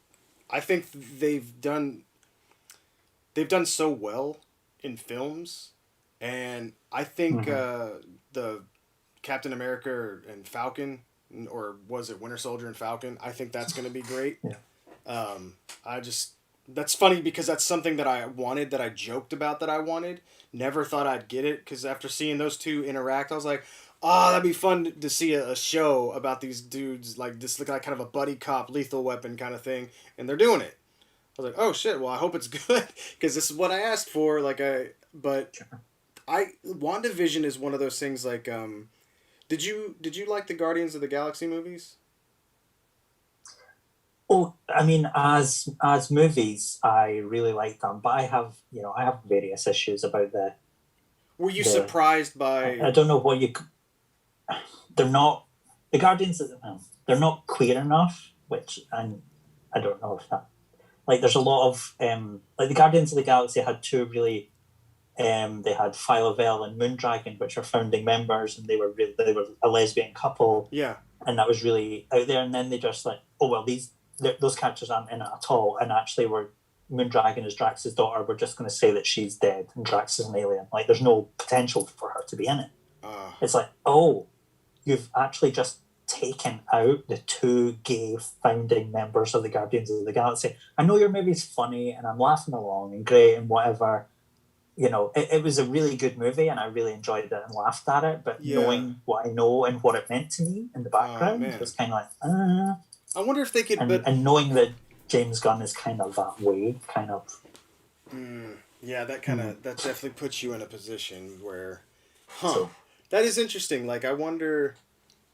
I'm sitting there trying to think about like that side of things, and I'm trying to think of like what representation is in the Disney MCU from that. nothing. I mean, technically, Well, now that's, you've got fine. There isn't that much in games. you've got you've got Billy now, but like it's gonna be a while, I guess, That's before it. if that even Like, well, we don't know he can be an adult like that, but yeah, true. Even when it was like the Halloween episode of WandaVision, when he had his The Wiccan. he had his Wiccan costume on, and I Oh. was like, okay, it's not like That was there's crazy. someone read this story from 20 years ago and said, oh, Wanda had kids Yeah. called this and this. Okay, that's it. It's like they know that they grow up to be these characters. Yeah. And it's like, will we actually have our first Yeah. gay character? And then Speed, even like not touching on it, but Speed even had like the green. He was wearing like constantly wearing green. That's it. Yeah. I was like, yeah. man, this is pretty interesting. So yeah, I mean, and then we've also got Skrulls. There's Skrull, not yet, but I'm like, there's chance for Hulkling. I was like, are we gonna see that? Like that would be awesome. The Kree in there. Young Avengers, like that'd be awesome.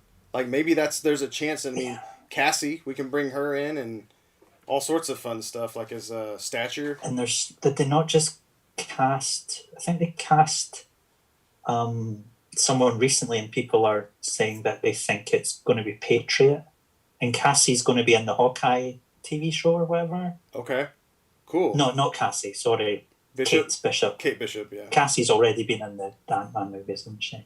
Yeah, she's but she's older. There. That's right. Yeah. Because when he came back, she was older. Yeah, Cassie was older. That's it, yeah. She wasn't blonde, but whatever. It's not a big deal. That's whatever. But even in WandaVision, like they've got Monica in there, and like the TV show isn't called like Captain Marvel, and you're going into it knowing that you're going to get an origin story for this character and learn how, and it's going to teach you to like this person and they're important. It's like you go in to watch Wanda and Vision, and it's like, wow, Monica Rambeau's in this, right? And she's amazing. She's amazing. Yeah, right. Yeah, such a nice surprise. I've suddenly got a Captain Marvel I like in the Marvel universe. I've never liked Carol Danvers. It's nothing to do with Brie Larson or whatever. Yeah, but I'd never liked Carol Danvers anyway. I think she's a crap Captain Marvel. I thought she was a good Miss Marvel until the end of days, but I liked her as Miss Marvel back in the day when she was written by a female writer, and it was her, Sleepwalker, Agent Woo, and Machine Man. That was and it was also where Carol had the thing with Simon, and I was like, this is such a fun. Oh sure. That was one of my that's where my love of Carol comes from.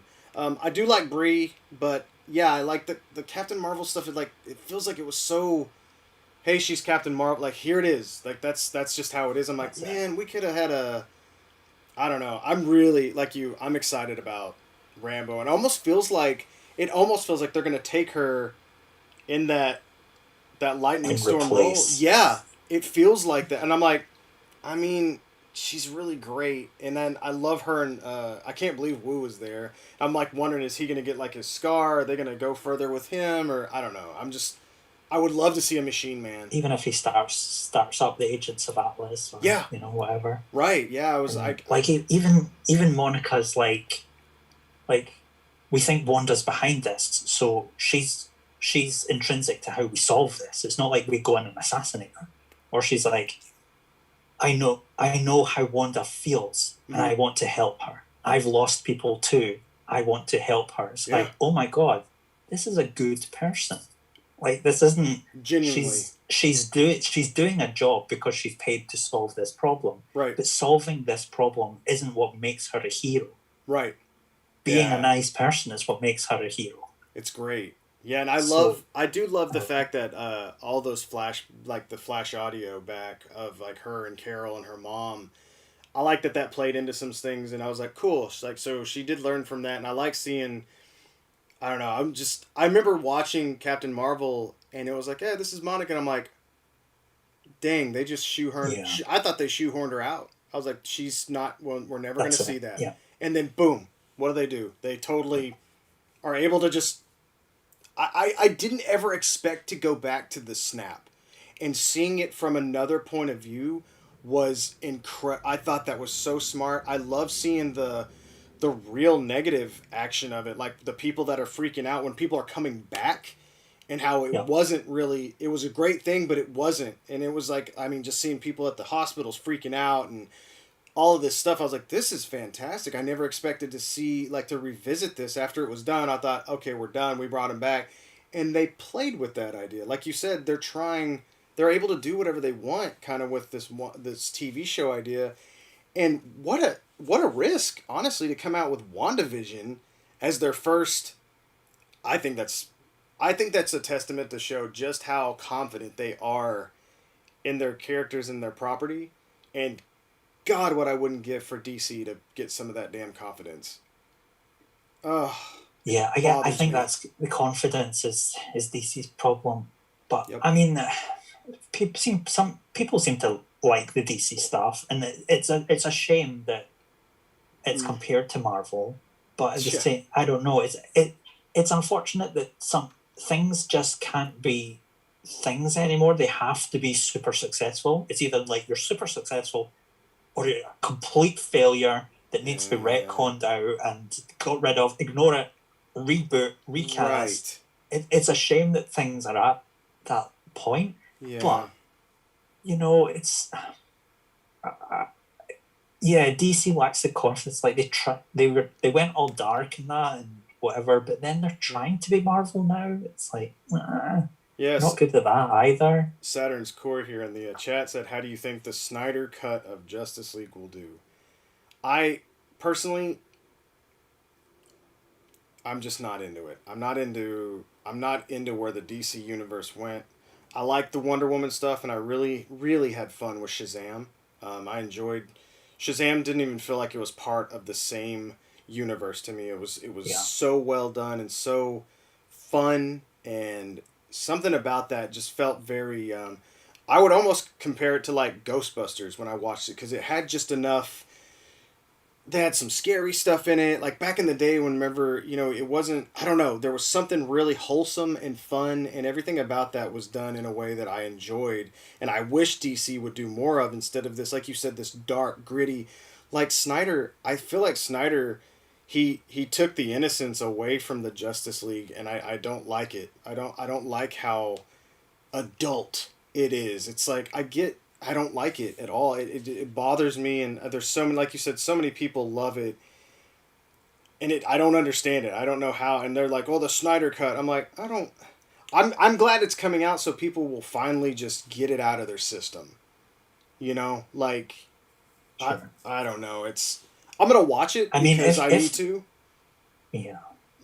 So you can argue it. I think if people are deluding themselves that this cut is what would have been released in the first place. This is them getting him involved, and then they're adding in a whole bunch of other stuff. Like, this isn't Right. what could have been. No. We had to go through that other point to get to this. So even if it is good, you need to thank what came before. Yeah. You know, because it wouldn't have been like that. But I don't know. Like, I'm not particularly hugely invested in the DC stuff. Like, I do like DC. Yeah. And like, I do understand, like, when they cast Aquaman and he's not like Aquaman. Like, I'm like, why would you do that? Yeah. Like, even if they cast him and he was like straight away the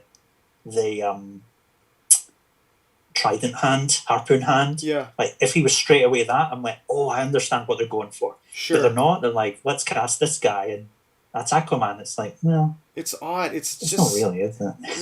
like, and I don't like. Okay, if you want to do, like, change his nationality and all that stuff, fine.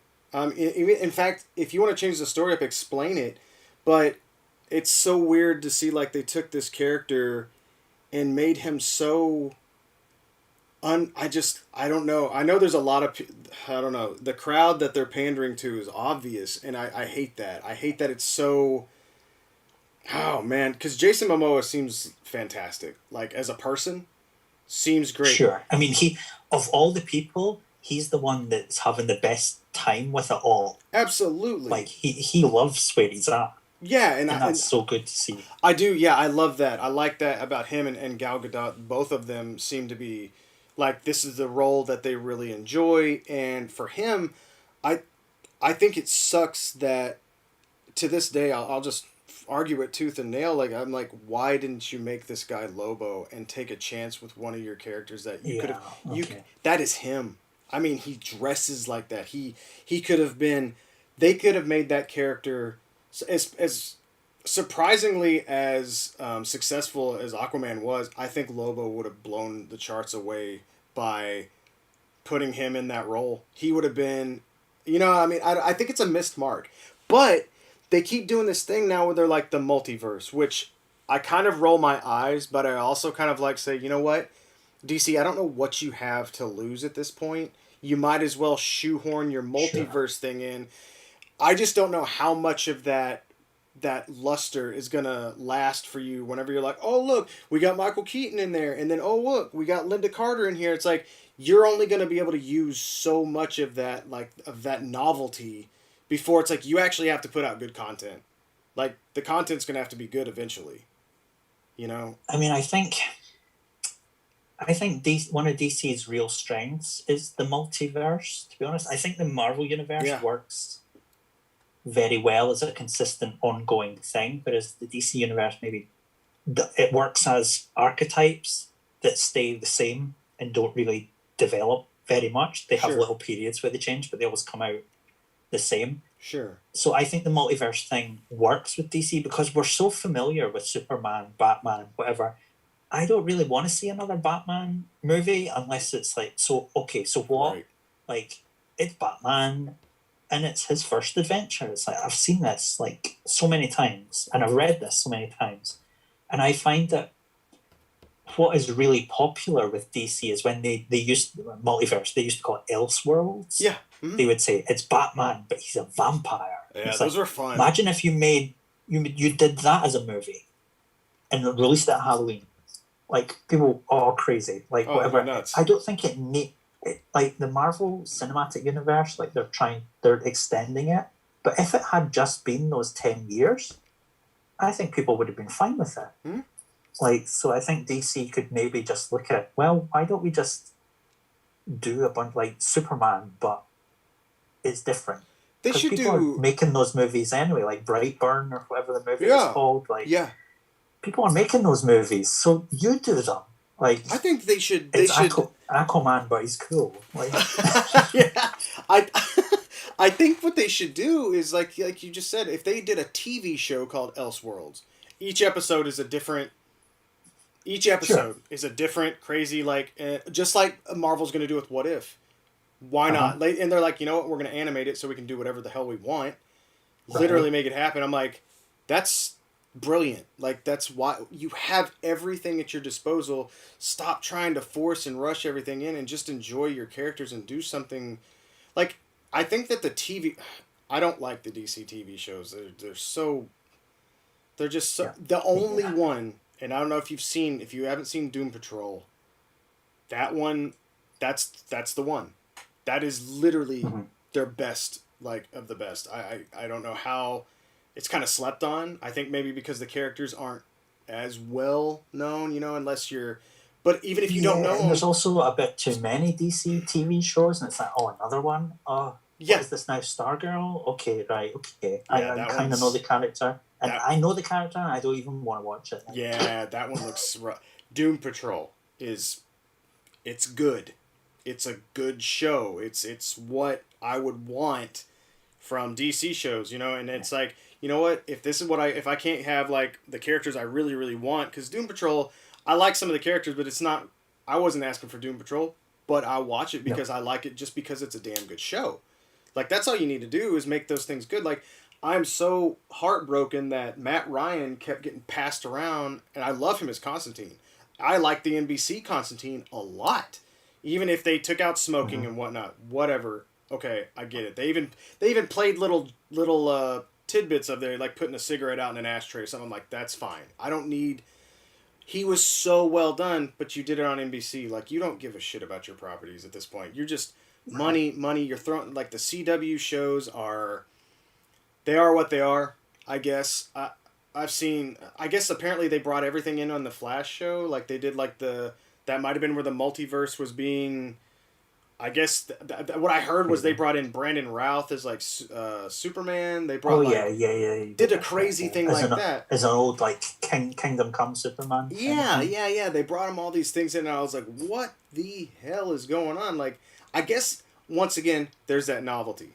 There's that we're bringing in all these Tom Welling from Smallville, and you guys, you got to see this. This is what's going to bring people in to watch this show. And I'm like, they're going to watch that episode, yeah, but are you going to Yeah, stay along for the rest of the show? It's like, it's so bad sometimes. Like 90% of the time, it's pretty bad.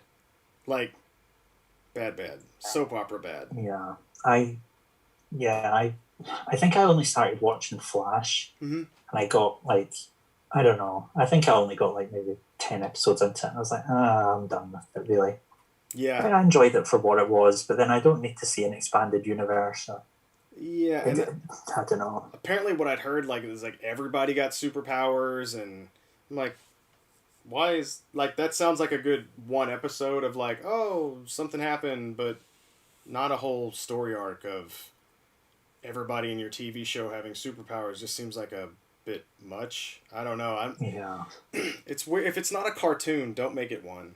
I guess that's where right. it turns into. Yeah, that's very interesting. And I'm.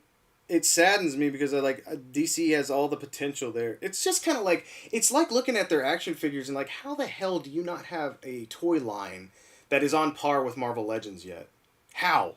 It's Contracts. so bizarre. Because Yeah, Todd just McFarlane just got that contract over, that open contract, to where you can cut the contract anytime you want and you get 30%, like, or 15% or whatever it was back. It's like, yeah, that's a dream. Let's do that. Like that's a great, but then, ugh, that's such a mess. Like, I don't know. Warner Brothers and DC, it's like, what are you doing?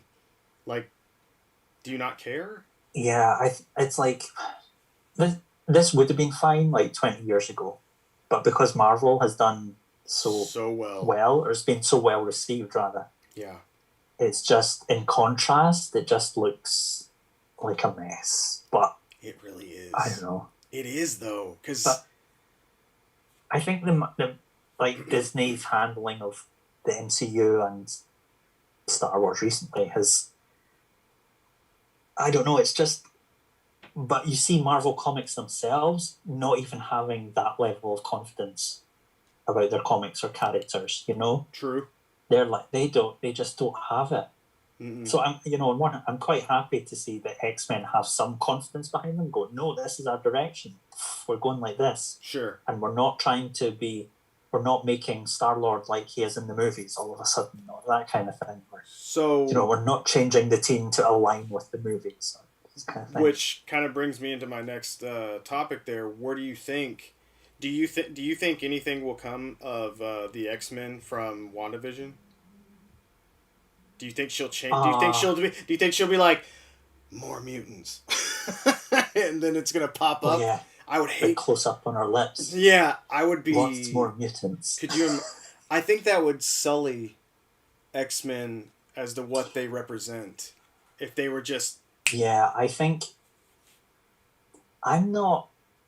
What I'm enjoying most about WandaVision is not speculating. Almost like I enjoy the mystery, and I enjoy letting them tell the story, and it's almost because I know these characters in particular in WandaVision so well, and even when they bring in Monica Rambeau, I'm like, okay, there's another character that I know so well. Yeah. When they give these little hints about where things might go, Yeah. I'm kind of like, this could go in any direction. Like, people are out there going, it's Mephisto, it's Agatha Harkness, it's Reed Richards, it's the mutants. I'm like, you know what? It could be all of them. It could be none of them. Let's see where it goes. Like, I could make up something, be like, oh no, it's actually the High Evolutionary Right. Mount Wundagore, where Wanda was born. Like, who fucking cares, man? Like, Right. Get the fuck off the internet and enjoy the mystery. Enjoy the not knowing. Listen, it's like, get off of Wikipedia, because you didn't read the books, and it clearly shows that it's like these like big bold like if your solution to everything is Mephisto. No. I was surprised by the Agatha Harkness that. I mean, I think it was kind of suggested, and you're like, in your head, I think you know it, but in my heart, I was like, are they serious? Like, are we gonna see a real version of this? This is, they put money and time and made her a thing on the show. Like I never thought I'd see that. I mean, I think it was in episode 2 or something. When they did the intro that looked like Bewitched, it was all animated and stuff. She was in the supermarket, and there was on the wall, it was like Aunt Agatha's Crunchies or something. Yeah. And then there was Bova's Milk. And I was like, oh, That's... they know those characters exist. That's cool. Right. And like, I knew, like, Agnes was obviously suspicious. Yes. But I never thought Agnes was this character. So, I didn't put it together, and I'm like, oh, that's a surprise, and that's nice that they've made her in it. That's not who that character really is. Yeah. Like, that's not, she's not that kind of person. Or right. Maybe she is, but it's just, oh, that's a nice surprise. Oh, yeah. Like, that's good. So I'm there for that. I know all about this secret. The Salem 7 that Agatha Harkness is a part of. And even like the rabbit, it was purring when Wanda was going past it. Yeah. And I was like, oh, what the hell, is that what's her cat called? Ebony or something? Yeah, I think that's her. Yeah. And she has a black cat that Agatha Harkness always. And I was she's like, always... is that what's going on then? Yeah, because she's always like this old Aunt May, but Aunt May with bigger hair. Yeah. Like, fucking great. So, like, I was really happy to see it happen and just to see how it plays out. And, the speculation thing is just I used to get a lot of fun out of it, but now I don't, and I just like going along for the ride. And I don't think this will lead to the X-Men. I think the X-Men and the Fantastic Four need to be their own thing. Yeah, and if definitely. they're planning to do movies for it, they can't rely on people having seen WandaVision to understand what X-Men 1 or Fantastic Four 1 is about. They're not going to have a flashback at the start of X-Men 1 to Wanda's close-up of Wanda's mouth of her going, I wish there was mutants in the world. Yeah, it just doesn't make sense. It's like... Dang. Oh, man. Yeah. Oh, Josh Smith. Thank you, Josh, for showing up. Every time. Oh. Josh always has to get a guitar rip because Josh does guitar. Christopher Serta says, he says, I'm enjoying WandaVision by not watching it. Oh, well, good for you. That's, It's not for it. You know what? It's not for everyone. That's fine. I mean, Don't care. it's You know what? it's There's wrong. a lot of but, stuff isn't for me. Mandalorian is borderline not for me, to be honest. But I'm still watching it and enjoying it. If it's not for you, great. I'm happy that there's more variety. Yeah. There's something that's for me. Like, I love that. Oh, this is for me. I love it. You know what? Dude. Falcon and Winter Soldier maybe isn't for me. Might not. I think we'll see what happens. You'll probably just watch it and be like, oh, that was good. I'll be like, oh, it's two guys shooting. Kissing. It's like, but you know, when like, when is the boss going to come over for dinner?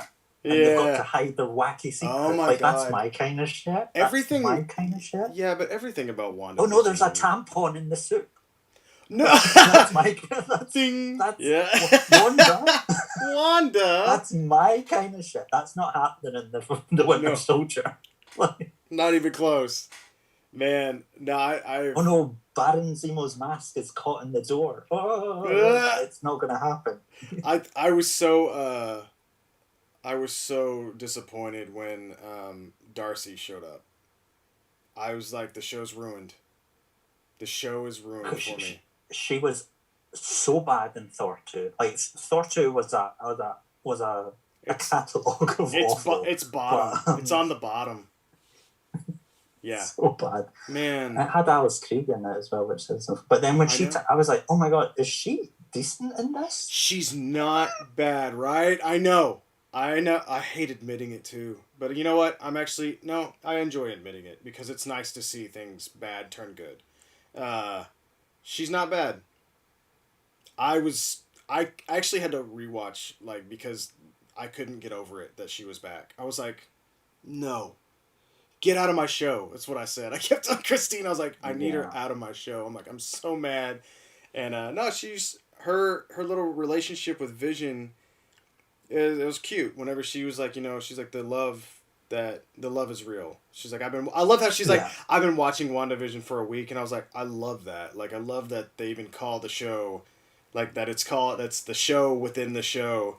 And I died when fucking Vision hit his head on the boom mic and slapped that shit out of the way. Like, he didn't even phase through it. Like, he was like, boom, pow. I was like, dude, that Paul Bettany is just a joy to watch. I really enjoy him. And I don't know if you saw, but he thought he was getting fired.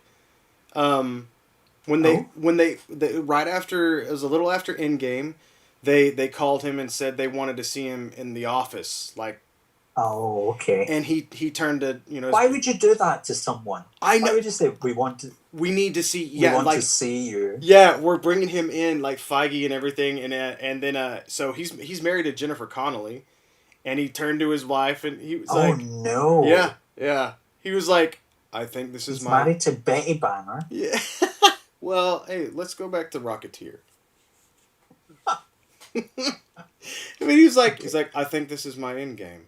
And so it goes. He said he walks in, and this is classic. This is like perfect, like out of WandaVision almost. He walks up to him and he's like, I just want to say, like, he doesn't even give him a chance to say anything. He walks right over to him and he goes, I just want to say that I've enjoyed everything with y'all, and it's no hard feelings. I totally understand. They're like, are you quitting?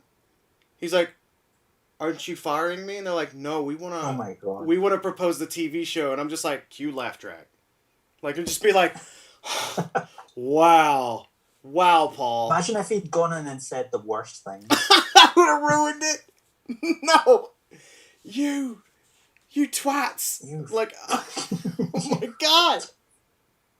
No, don't say it. Yeah, no, it was. You're so myopic. All you think about is your Robert Downey Jr.'s and your big cats. You don't appreciate the little guys down the bottom who are doing all the. I sat in that chair and got 19 hours of makeup applied to me every day so that I could be a floating stupid robot in your shit movies, and you call me in to fire me?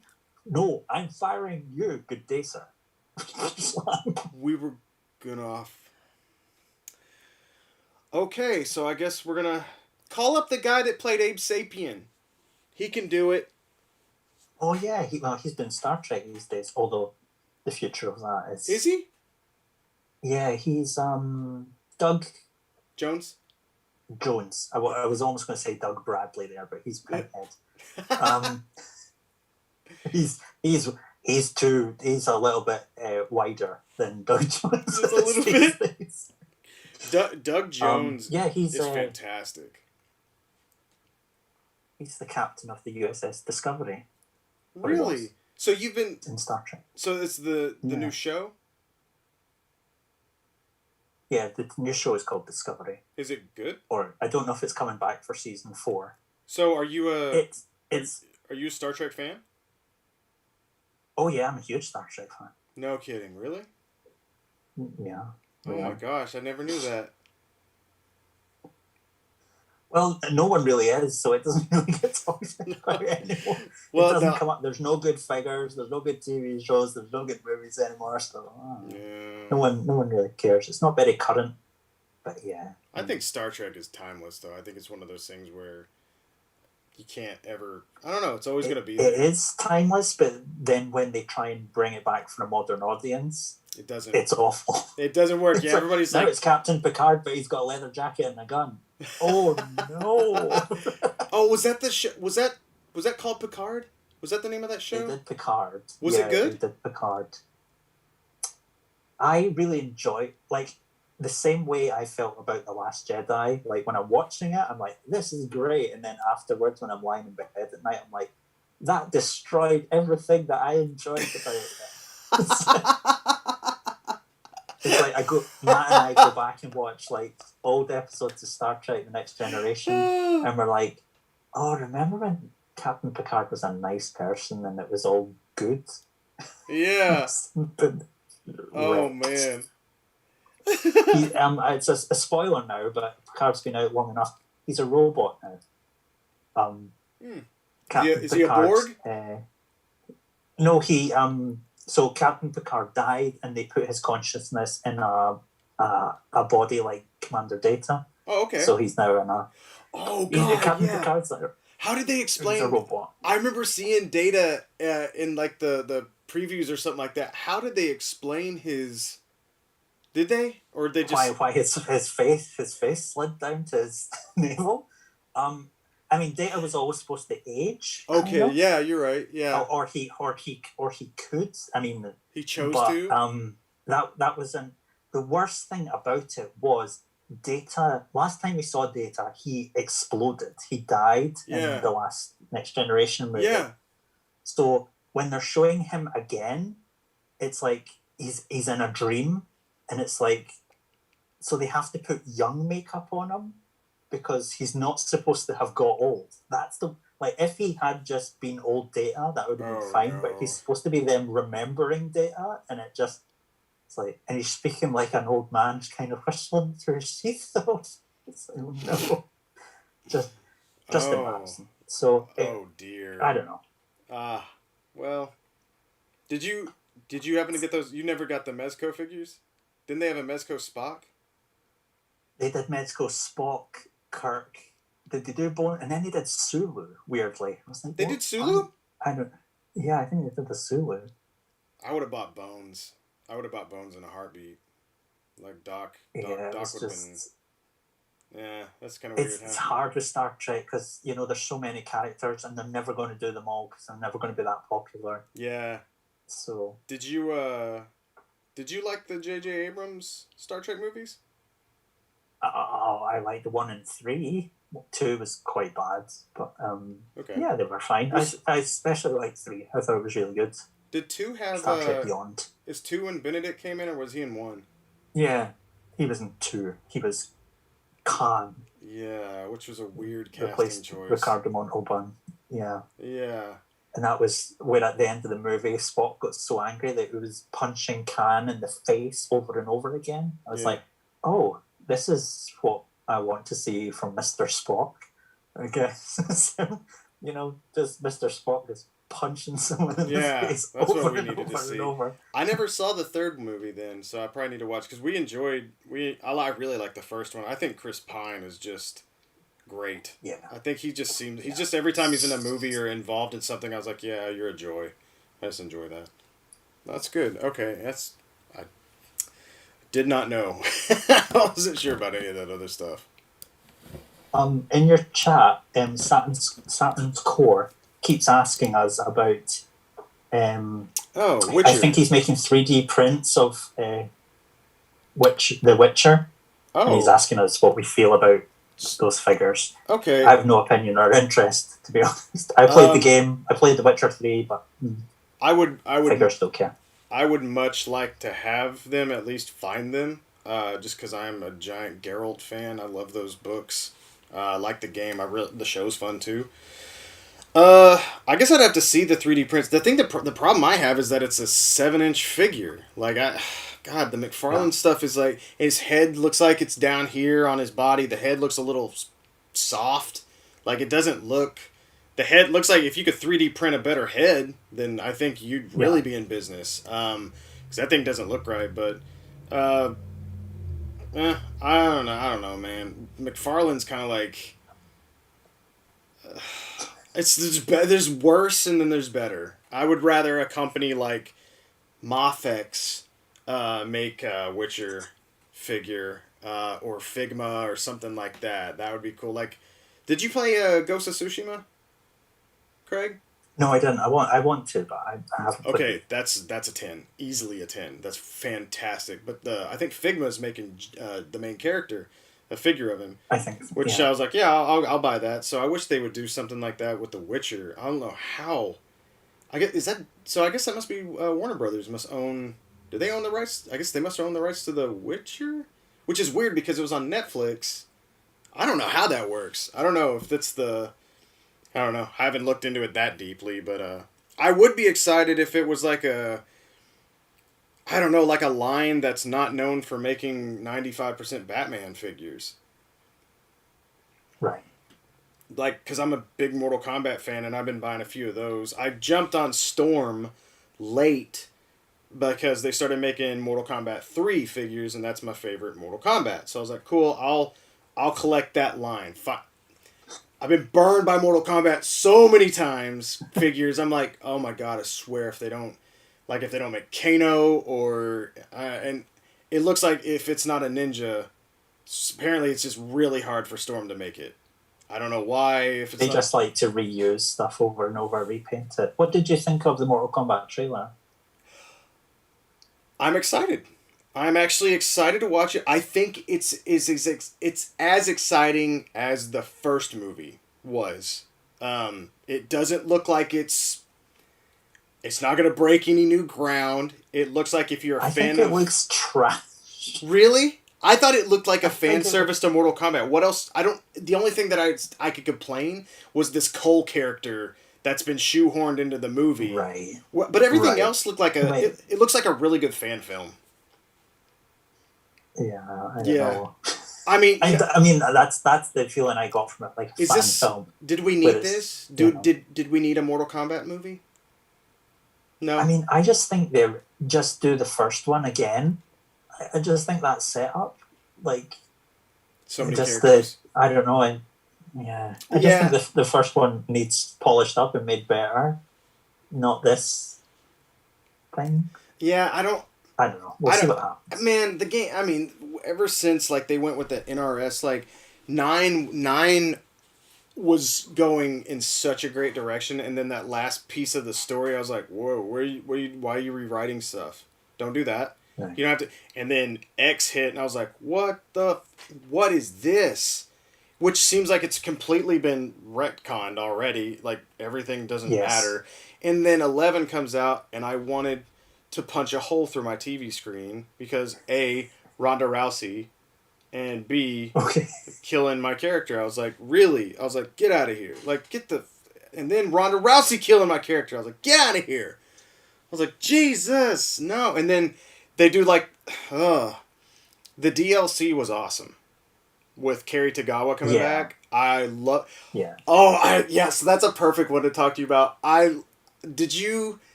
It seems like it's right up your alley, but Shao Kahn and Sindel being this evil, like, Boris and Natasha almost, like, from... I felt like... That's... I picked it. He's like, I'll break his bones for you, dear. She's like, oh, yes, please, rip his spine out. Now he's like, yeah, was like, this is hilarious and just so cheesy, and I don't know. I mean, yeah, I love Sindel as the evil, like just that thing. It's so perfect, and a character that was kind of missing from Mortal Kombat, because Yeah. Mortal Kombat very easily falls into badassery when really it's camp. Yeah. And camp is when something is so serious that it's hilarious. Yes. And always. that is Mortal Kombat. Oh yeah, always. It's always So been. I don't Yeah. I don't need to know Scorpion's tragic backstory and see him as a human and find Yeah. out all the backstory of the ninjas. It's like, hey, is it a fire ninja with a skull face? Fine, magic. Works. I'm all there for that. Right. So just I'm like there, like I'm the evil emperor of Outworld. Like, great magic. You're Perfect. fucking. Yeah, just be over the top dramatic theatrics, and I like all that stuff. I'm totally. It's just like yeah, they started trying to go real serious with the story, and then it was just getting Make dumb. it so. Now this. Oh, it's all a trick, and this is happening, and that's happening. It's like it's an excuse for people to punch each other's faces off. I honestly don't Just give keep a it. shit. Like, you could start from square one every game. I don't Yes. need a continuing saga. Just tell me, like, no, no. I miss the days when it was like Liu Kang was the hero. He in the story he won. But then it started like Okay. branching into all these different little stories. Like, well, this was actually going on over here, and this isn't the actual Sub-Zero because he was murdered by this one. I'm like, okay, there's a little interesting stuff there. I guess I'm all right with that. And then it just went like, once they started taking the magic route with like Quan Chi and Shinnok and all that stuff, I'm like, oh, you're going so They're deep. just the worst. They Like, Shang are. Tsung's all I need. He's Like, fantastic. He's the limit of it. I don't need an act. Like, he's the evil sorcerer. He's the eviler sorcerer. He's the evil. I'm like, got, evil like, sorcerer. Got it. You've got a Like- perfect balance of Starscream and Megatron when you've got your Shang Tsung and your Shao Kahn. That's all you need. Are those Yeah. two, the big guy and the little guy that overtakes the big guy, but eventually he'll get hit. And Clayton said right here in the chat, he said, I have a feeling the Cole character is going to wind up being an actual character in the Mortal Kombat series, kind of like how they did the Arkham Knight was Jason Todd. That he's going to be Scorpion. It was pretty damn obvious in the trailer to me. Like, as soon as he shows the that's stupid, the stupid brand, the Mortal Kombat dragon brand, and then it flashes to like Scorpion, and it looks so. It's so obvious that this is like back in the day. I mean, but Scorpion. Cole is the person that's missing is Liu Kang. Liu Kang's So there. is Cole Liu Kang? No, Liu Kang's in it. I didn't see. Yeah, I Liu's thought in it was it. Kung Lao that we saw. Kung Lao's in it. Liu Kang's in it. The one that we're missing is we're missing Johnny. They didn't put Johnny Cage. Okay. In.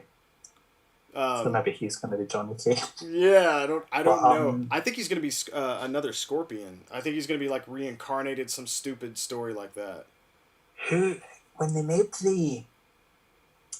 remember the Street Fighter movie, Oh, Jean-Claude Van Damme. There was Raul Julia. there was another character in that, Sergeant. I can't remember his name, but then they put him in the game, and I'm worried that Cole is that kind of character where they're like, we've made this great character, we're going to put him in the game. You know what So that you is? think Cole is secretly a character we know? I think he's Scorpion. I think he's gonna be reincarnated like some kind of. It looked like it looked from the trailer, the way the cut was. It looked like almost like this, gonna be brought back into some. I don't know what the fuck they're doing. It makes me think Or of. is he Sub-Zero? Is he the younger brother of Sub-Zero that Scorpion's that- killed? I don't know. I mean, something like that would be, I guess, kind of cool if he was like playing I it the mean, whole time. I'd be okay with something like as that. long as they kill Scorpion by throwing a bucket of water at him, it turns into a big. Dude, that. Yeah, I don't know. After everything that we've seen with Mortal Kombat and whatnot, like I watched this and I was like, you know what? I saw the end. Like the guy playing Kano looks like Dollar General Kano, but I was like, you know what? His little role, his little bit at the end of the trailer, I was like, hell yeah, I'm down. Like that was, I don't know, the whole trailer, like when it was like Lord Raiden, Jax, Sonya Blade. Then I was like, wow, this is like you talk about camp. There it was. I was like, okay. And then the slowed down version of the Immortals theme song where it's like dun Dun, dun dun, dun. I was like, dun, all dun, right, this is dun, dun, dun. yeah. It was such like a play to I don't know. I'm like, all right, let's go for it. I'm okay with whatever they're gonna do because honestly, when I heard about it and I heard the plot plot, I was like, this is gonna be just another I don't know, just another stupid like you said the damn Street Fighter movie. Yeah, well, that was. Ooh, it was, and that was Raul Julia's final. What a way to go out! God, great, great guy, and that was it. That's what you wanted to do was. I've never seen casting so wrong in every single character. That was insanity. Like, good lord, I don't know what the hell. Yeah, that Zangief wasn't so. No, yeah. I mean, You got the Brussels For the or the time. muscles from Brussels to play American Guile. Yeah, I'm Sure. from American. My name is Guile. I'm like, yeah, you sound. imagine making Guile the main character anyway. That's true. Yeah, out of all the Captain McKay has told me that it was Sergeant Sawada was the name of the character they added into Street Fighter based on the movie, and then he was never seen again. Yeah, I was surprised watching the trailer that Goro popped up. I was like, oh shit, I didn't expect that. And then there's like a shot of Shao Kahn, but looked like a statue. I was like, it's just a bunch of like. just being flashback. Christine was like, she's like, this looks like it's only made for Mortal Kombat fans. She's like, because I picked up on. She's like, I know every single thing they said because of listening to your games. Like every single soundbite and everything like there. She's like, it was even funny that Kano was like, Kano wins. I was like, that was actually pretty funny because of like that totally rocks in his character. But I'm like, yeah, it's gonna be a C. No, but then next time he's going to say, insert coin to continue. No. Oh, finish him. I'm like, yeah. And then it shows all the fatalities. I was like, was that all of them? There's got to be more. Are they going to do the X-ray move? They have to be out of this fucking world. Those fatalities have to be. But the game's already done them all. It's kind of like. You have to be really twisted in order to come up with something original. Because even playing 11, they did this thing where it felt like you always needed to be wearing 3D glasses. Like everyone was they do the explode at the end, and I like the slow motion thing, but it was always like an eyeball coming right at you, and I was like, what's the deal? Or it's like Scorpion wins without a fatality, and they do their little move at the end, and he's like, huh, and it's like here comes the spear coming at you. I'm like, why? Is this supposed to be on 3D television? I don't know. I thought those days were over. I don't know. Yeah. It's very interesting. I still have a 3D TV though, unfortunately. Hey, those were actually... I really enjoyed playing... I played Mortal Kombat on a 3D television with the function. It was cool as shit. Because they just did the background and foreground kind of differences. I was like, yeah, this I could play for hours without my eyes wanting to bulge out of my head. But yeah, that's... I don't know. That's something funny. It's interesting to see stuff like that coming out, but yet they've pushed back Black Widow to the point of I don't think this movie's ever going to come out. You know what? They could push that movie off a cliff and I wouldn't give three shits. Like a Black Widow movie. I mean, maybe I love it, but I do want to see Yelena. I want to see Yelena pretty bad. I like her in the comics. So yeah, I guess. I think you like her when she turned into the don't Ultimate Adaptoid or what? We don't have to go that way. No. That was awful. Yeah, so that was bad. Hey, listen, every character's had something go bad in the books. That was definitely Yelena's worst moment. That was horrible. Can't come back from having 8 eyes and being a fucking mutant freak. Man, it was interesting because I'm sitting there watching these, or seeing the fact that they're making Zemnu, which has got to be throwing some people off, and it just makes me wonder, the fact that we have the She-Hulk stuff coming. I'm wondering if we'll see a She-Hulk wave or something like that in the future, and a possibility of getting awesome Android or Andy. I would love, or mindless ones and stuff like that, that'd be cool. Yeah, that'd be super cool. That's always I mean, I've been through the ups and downs of Marvel Legends for so long. It's always. You lose a bit of heart. These when they do the sort of offbeat characters, I'm kind of excited. I like it when people don't know who they are, which is, me just being a snob about what characters they can do and can't do. I would rather they did Zemnu than they gave me another Hulkbuster, for example. Yeah. But yeah, it's just it's nice when they can do a bit things that we haven't seen before and that maybe haven't had exposure before.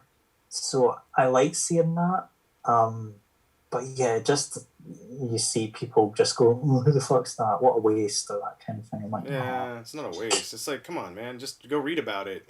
Like, I don't know. sometimes they give you new characters, Yeah. that you didn't know about. Right. Like when, I guess, the original Marvel Legends happened, often people wouldn't have a fucking clue who the characters were. Yeah. Like, that's fine. Yeah, I don't know, read a book. Why are you... that always throws me off. It's like, I just like the figures. I'm like, but why? Like, what attachment could you possibly have to not have any, like, emotional invested value of all these amazing... There are amazing stories, like, that have just... comic readers have got to enjoy, and that... it just breaks my heart sometimes to think, like, there's so much fun you could be having right now. Just go back and read them. Like, do you see you have characters on your shelves, and you don't know who they are, and you've got them at opposite sides of the shelves, but like those characters are really closely linked. Yeah. And it's through this character, this character, this character, this character, and this character. Don't you care? And they obviously don't, and they're getting their enjoyment out of it, but yeah. I know I feel like you're getting half of the story, and it's not like the figures are that great by themselves. It's like, what? It's more. It's not so much how can you not be interested in the character. It's like, why are you interested in that figure? Yeah. Like, why are you buying that? Right. It's not a great toy. It's not a great figure. There's better figures out there. This isn't the A game of action figures. No, that has to be some kind of... What is it you get out of this? Completionism. That has to be where that comes from. Something like that, because, I don't know. Yes. Have you seen are you getting that... Or they just want to join in a hobby? Oh, yeah? There could be that, too? I don't know. I don't know. Are you getting Maestro? The Maestro? No. You're not getting him? I mean, I've got one Hulk. That's enough Hulks for me. See, I'm not a big Hulk fan either, but the new one that was shown is like, I think I'm going to get that one, because I don't really have... I got a comic Hulk. I bought like like a knockoff, either Infinity War or in-game SH Figure Arts, and then I had Corey match the skin tone and paint up his shrunken down face-off Hulk head, which I think is still the best. It's my favorite. Yes, absolutely. I love that head. But then they showed off this new one that's coming out. Not the Maestro one, but it's a. Do you have like the was it the 80th or what did they do? Was it the what did they do with Hulk? With Wolverine? Yeah, that one. I think it's bigger than that one, I believe. Like substantially larger. Oh. Like I mean, I think that's too big. Think so? I don't have to. Yeah, that's not. I mean, that's going to Marvel Select level where I'm just like, nah, I don't know if it's that big, but I know what you're saying. Those things are like that they'll bump their head on the bottom of your shelf. It does bother me that they didn't make the Grey Hulk smaller, but whatever. I guess they have to. Something like that. Yeah. There's just someone's just commenting in the. Hold on, sorry, I lost my chat.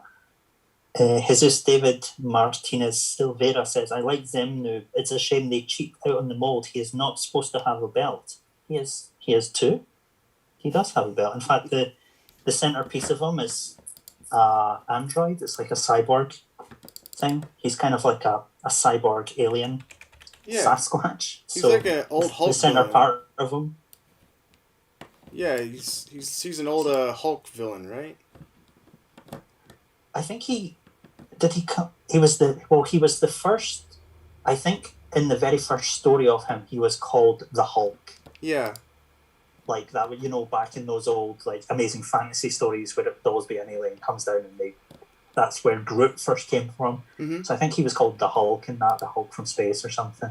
Yeah. And then he eventually, the first time I really saw Zemnu was when he was in Annihilation Conquest, Mm-hmm. but he turned up recently in Immortal Hulk, Yeah. and he had a really interesting story. But that's certainly the first Zemnu, so he's got that center part that's Yeah. They all metallic. looks like they So, nailed it. Actually, that looks but yeah, he has. There are versions of him without it. where he hasn't had it, but then he also doesn't have the metal part on his head there Yeah. as well. So, um, It looks like, and I guess there's. it almost looks like I'm sure it's a separate piece, so I bet you could make it removable if you were like if you didn't I want mean, it. it's just the Sasquatch body over and over again. Like, That's what go get Wendigo and put Zimnu's head on it. That's all it is. yeah, Captain McKay was saying that the other day. He's like they're getting their mileage out of that Sasquatch body. I was like, yeah, Yeah. I guess so. They've done how many figures have they done on that? So Sasquatch, Wendigo. I guess that Zimnu's That's it, isn't it? the third one. That's only three. Yeah, That's pretty good. but they'll be doing Ursa Major. You know, they'll be doing these sort of things. Oh, Ursa Major would be pretty cool though to have. I'd like that. A really big hit monkey. Yeah, just a giant hit monkey. I'm surprised they didn't do like a beast on that, but I guess that would be a little gigantic. Yeah. I do like. Did you like the beast that came out? The blue. Oh and yeah. gray? Apart from the head was fucking diabolical. But yeah, sure. Did you like the gray one? It's basically the same, but he had the different heads. That smiling. Yeah, he head. had a bit of a smiling head, but Yeah. you know, it's then that body's kind of too big for it. It's like, oh, you know, it's like you've 50% on this figure, 50% on that figure. Do you want to try and make 100% guys and stop fucking missing the mark no matter what direction you go in? Please just help us out here for a second. Did you get Dark Beast? No, I didn't. That's that's one of my things where I'm like, oh, I do want it. Like, I know who the Dark Beast is, and I would read him in comics, and I like it. And then I'm like, I'm happy that it's around. That's it. And the same with most of that Age of Apocalypse wave. I've got X-Man, I've got Morph, and I've got Blink. Yeah, that's where I am. That's literally where I am. Me. I did get the Dark Beast just because I like that version so much. So I'm glad I have him. But I never was a big fan of Age of Apocalypse. Even that story today, that still is like kind of. It never clicked really with me. I didn't think and I didn't like the designs in that at all. Besides Magneto, it hit me in the right. It just hit me in the right place. Like I was a big anime fan at that time, and Joe Madeira's sort of art was just everything to me. Mm-hmm. And the storyline was just interesting to have that alternate reality sort of thing. It was all very new to me at the time, but I mean, given where I liked all the character design, well, I liked the art, but I don't like it. If they did it now, I wouldn't like it. Right. And I thought they all looked cool, but from where I stand now, I love sort of costume designs that tell you about the character or they give a bit of history. When I look at the Age of Apocalypse, I'm like, how is this an apocalyptic world, but they have the most superhero-y costumes on ever? Like Storms is... It's not vaguely real work. It's not made up of like a jacket and pants and this and that. It's just they're all wearing these multicolored things and it's apocalypse. Didn't really get, and they've all got face tattoos. Yeah. Just weird tribal things. I don't really get it anymore, but you know, I was less sensible as a teenager perhaps, and it hit me in the right place. Yeah, that's what throws me off is like, why is it whenever the world goes to shit, all the women cut their hair short and all the men stop cutting their hair and beards? I don't... Is that your excuse, Bill? That's the world went to shit and I just stopped. I just gave up a long time ago. I was like, nah, I'm done. That's definitely it. I guess thanks, you answered my question. Well, my wife doesn't have short hair though, so no, half my question is answered. I don't know. I always think that's really funny whenever that happens. I'm like, so we just... I don't know. That's interesting. I don't know why. At least they don't wear, like... I don't like it when the world goes to shit and everyone turns really nasty and starts wearing leather. And what is this? Oh, like, they just turn into a bunch of nasty boys.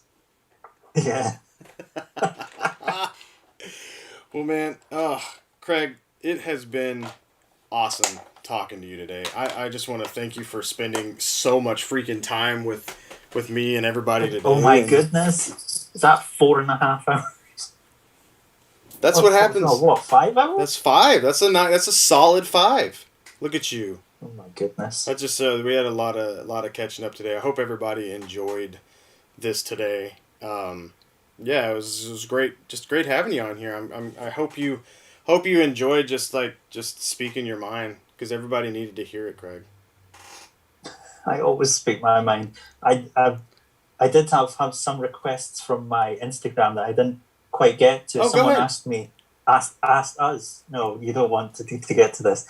They just wanted to know how many 6-inch figures can we fit in our mouths. I think it depends on the figure.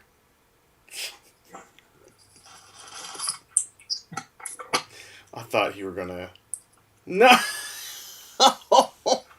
He's no.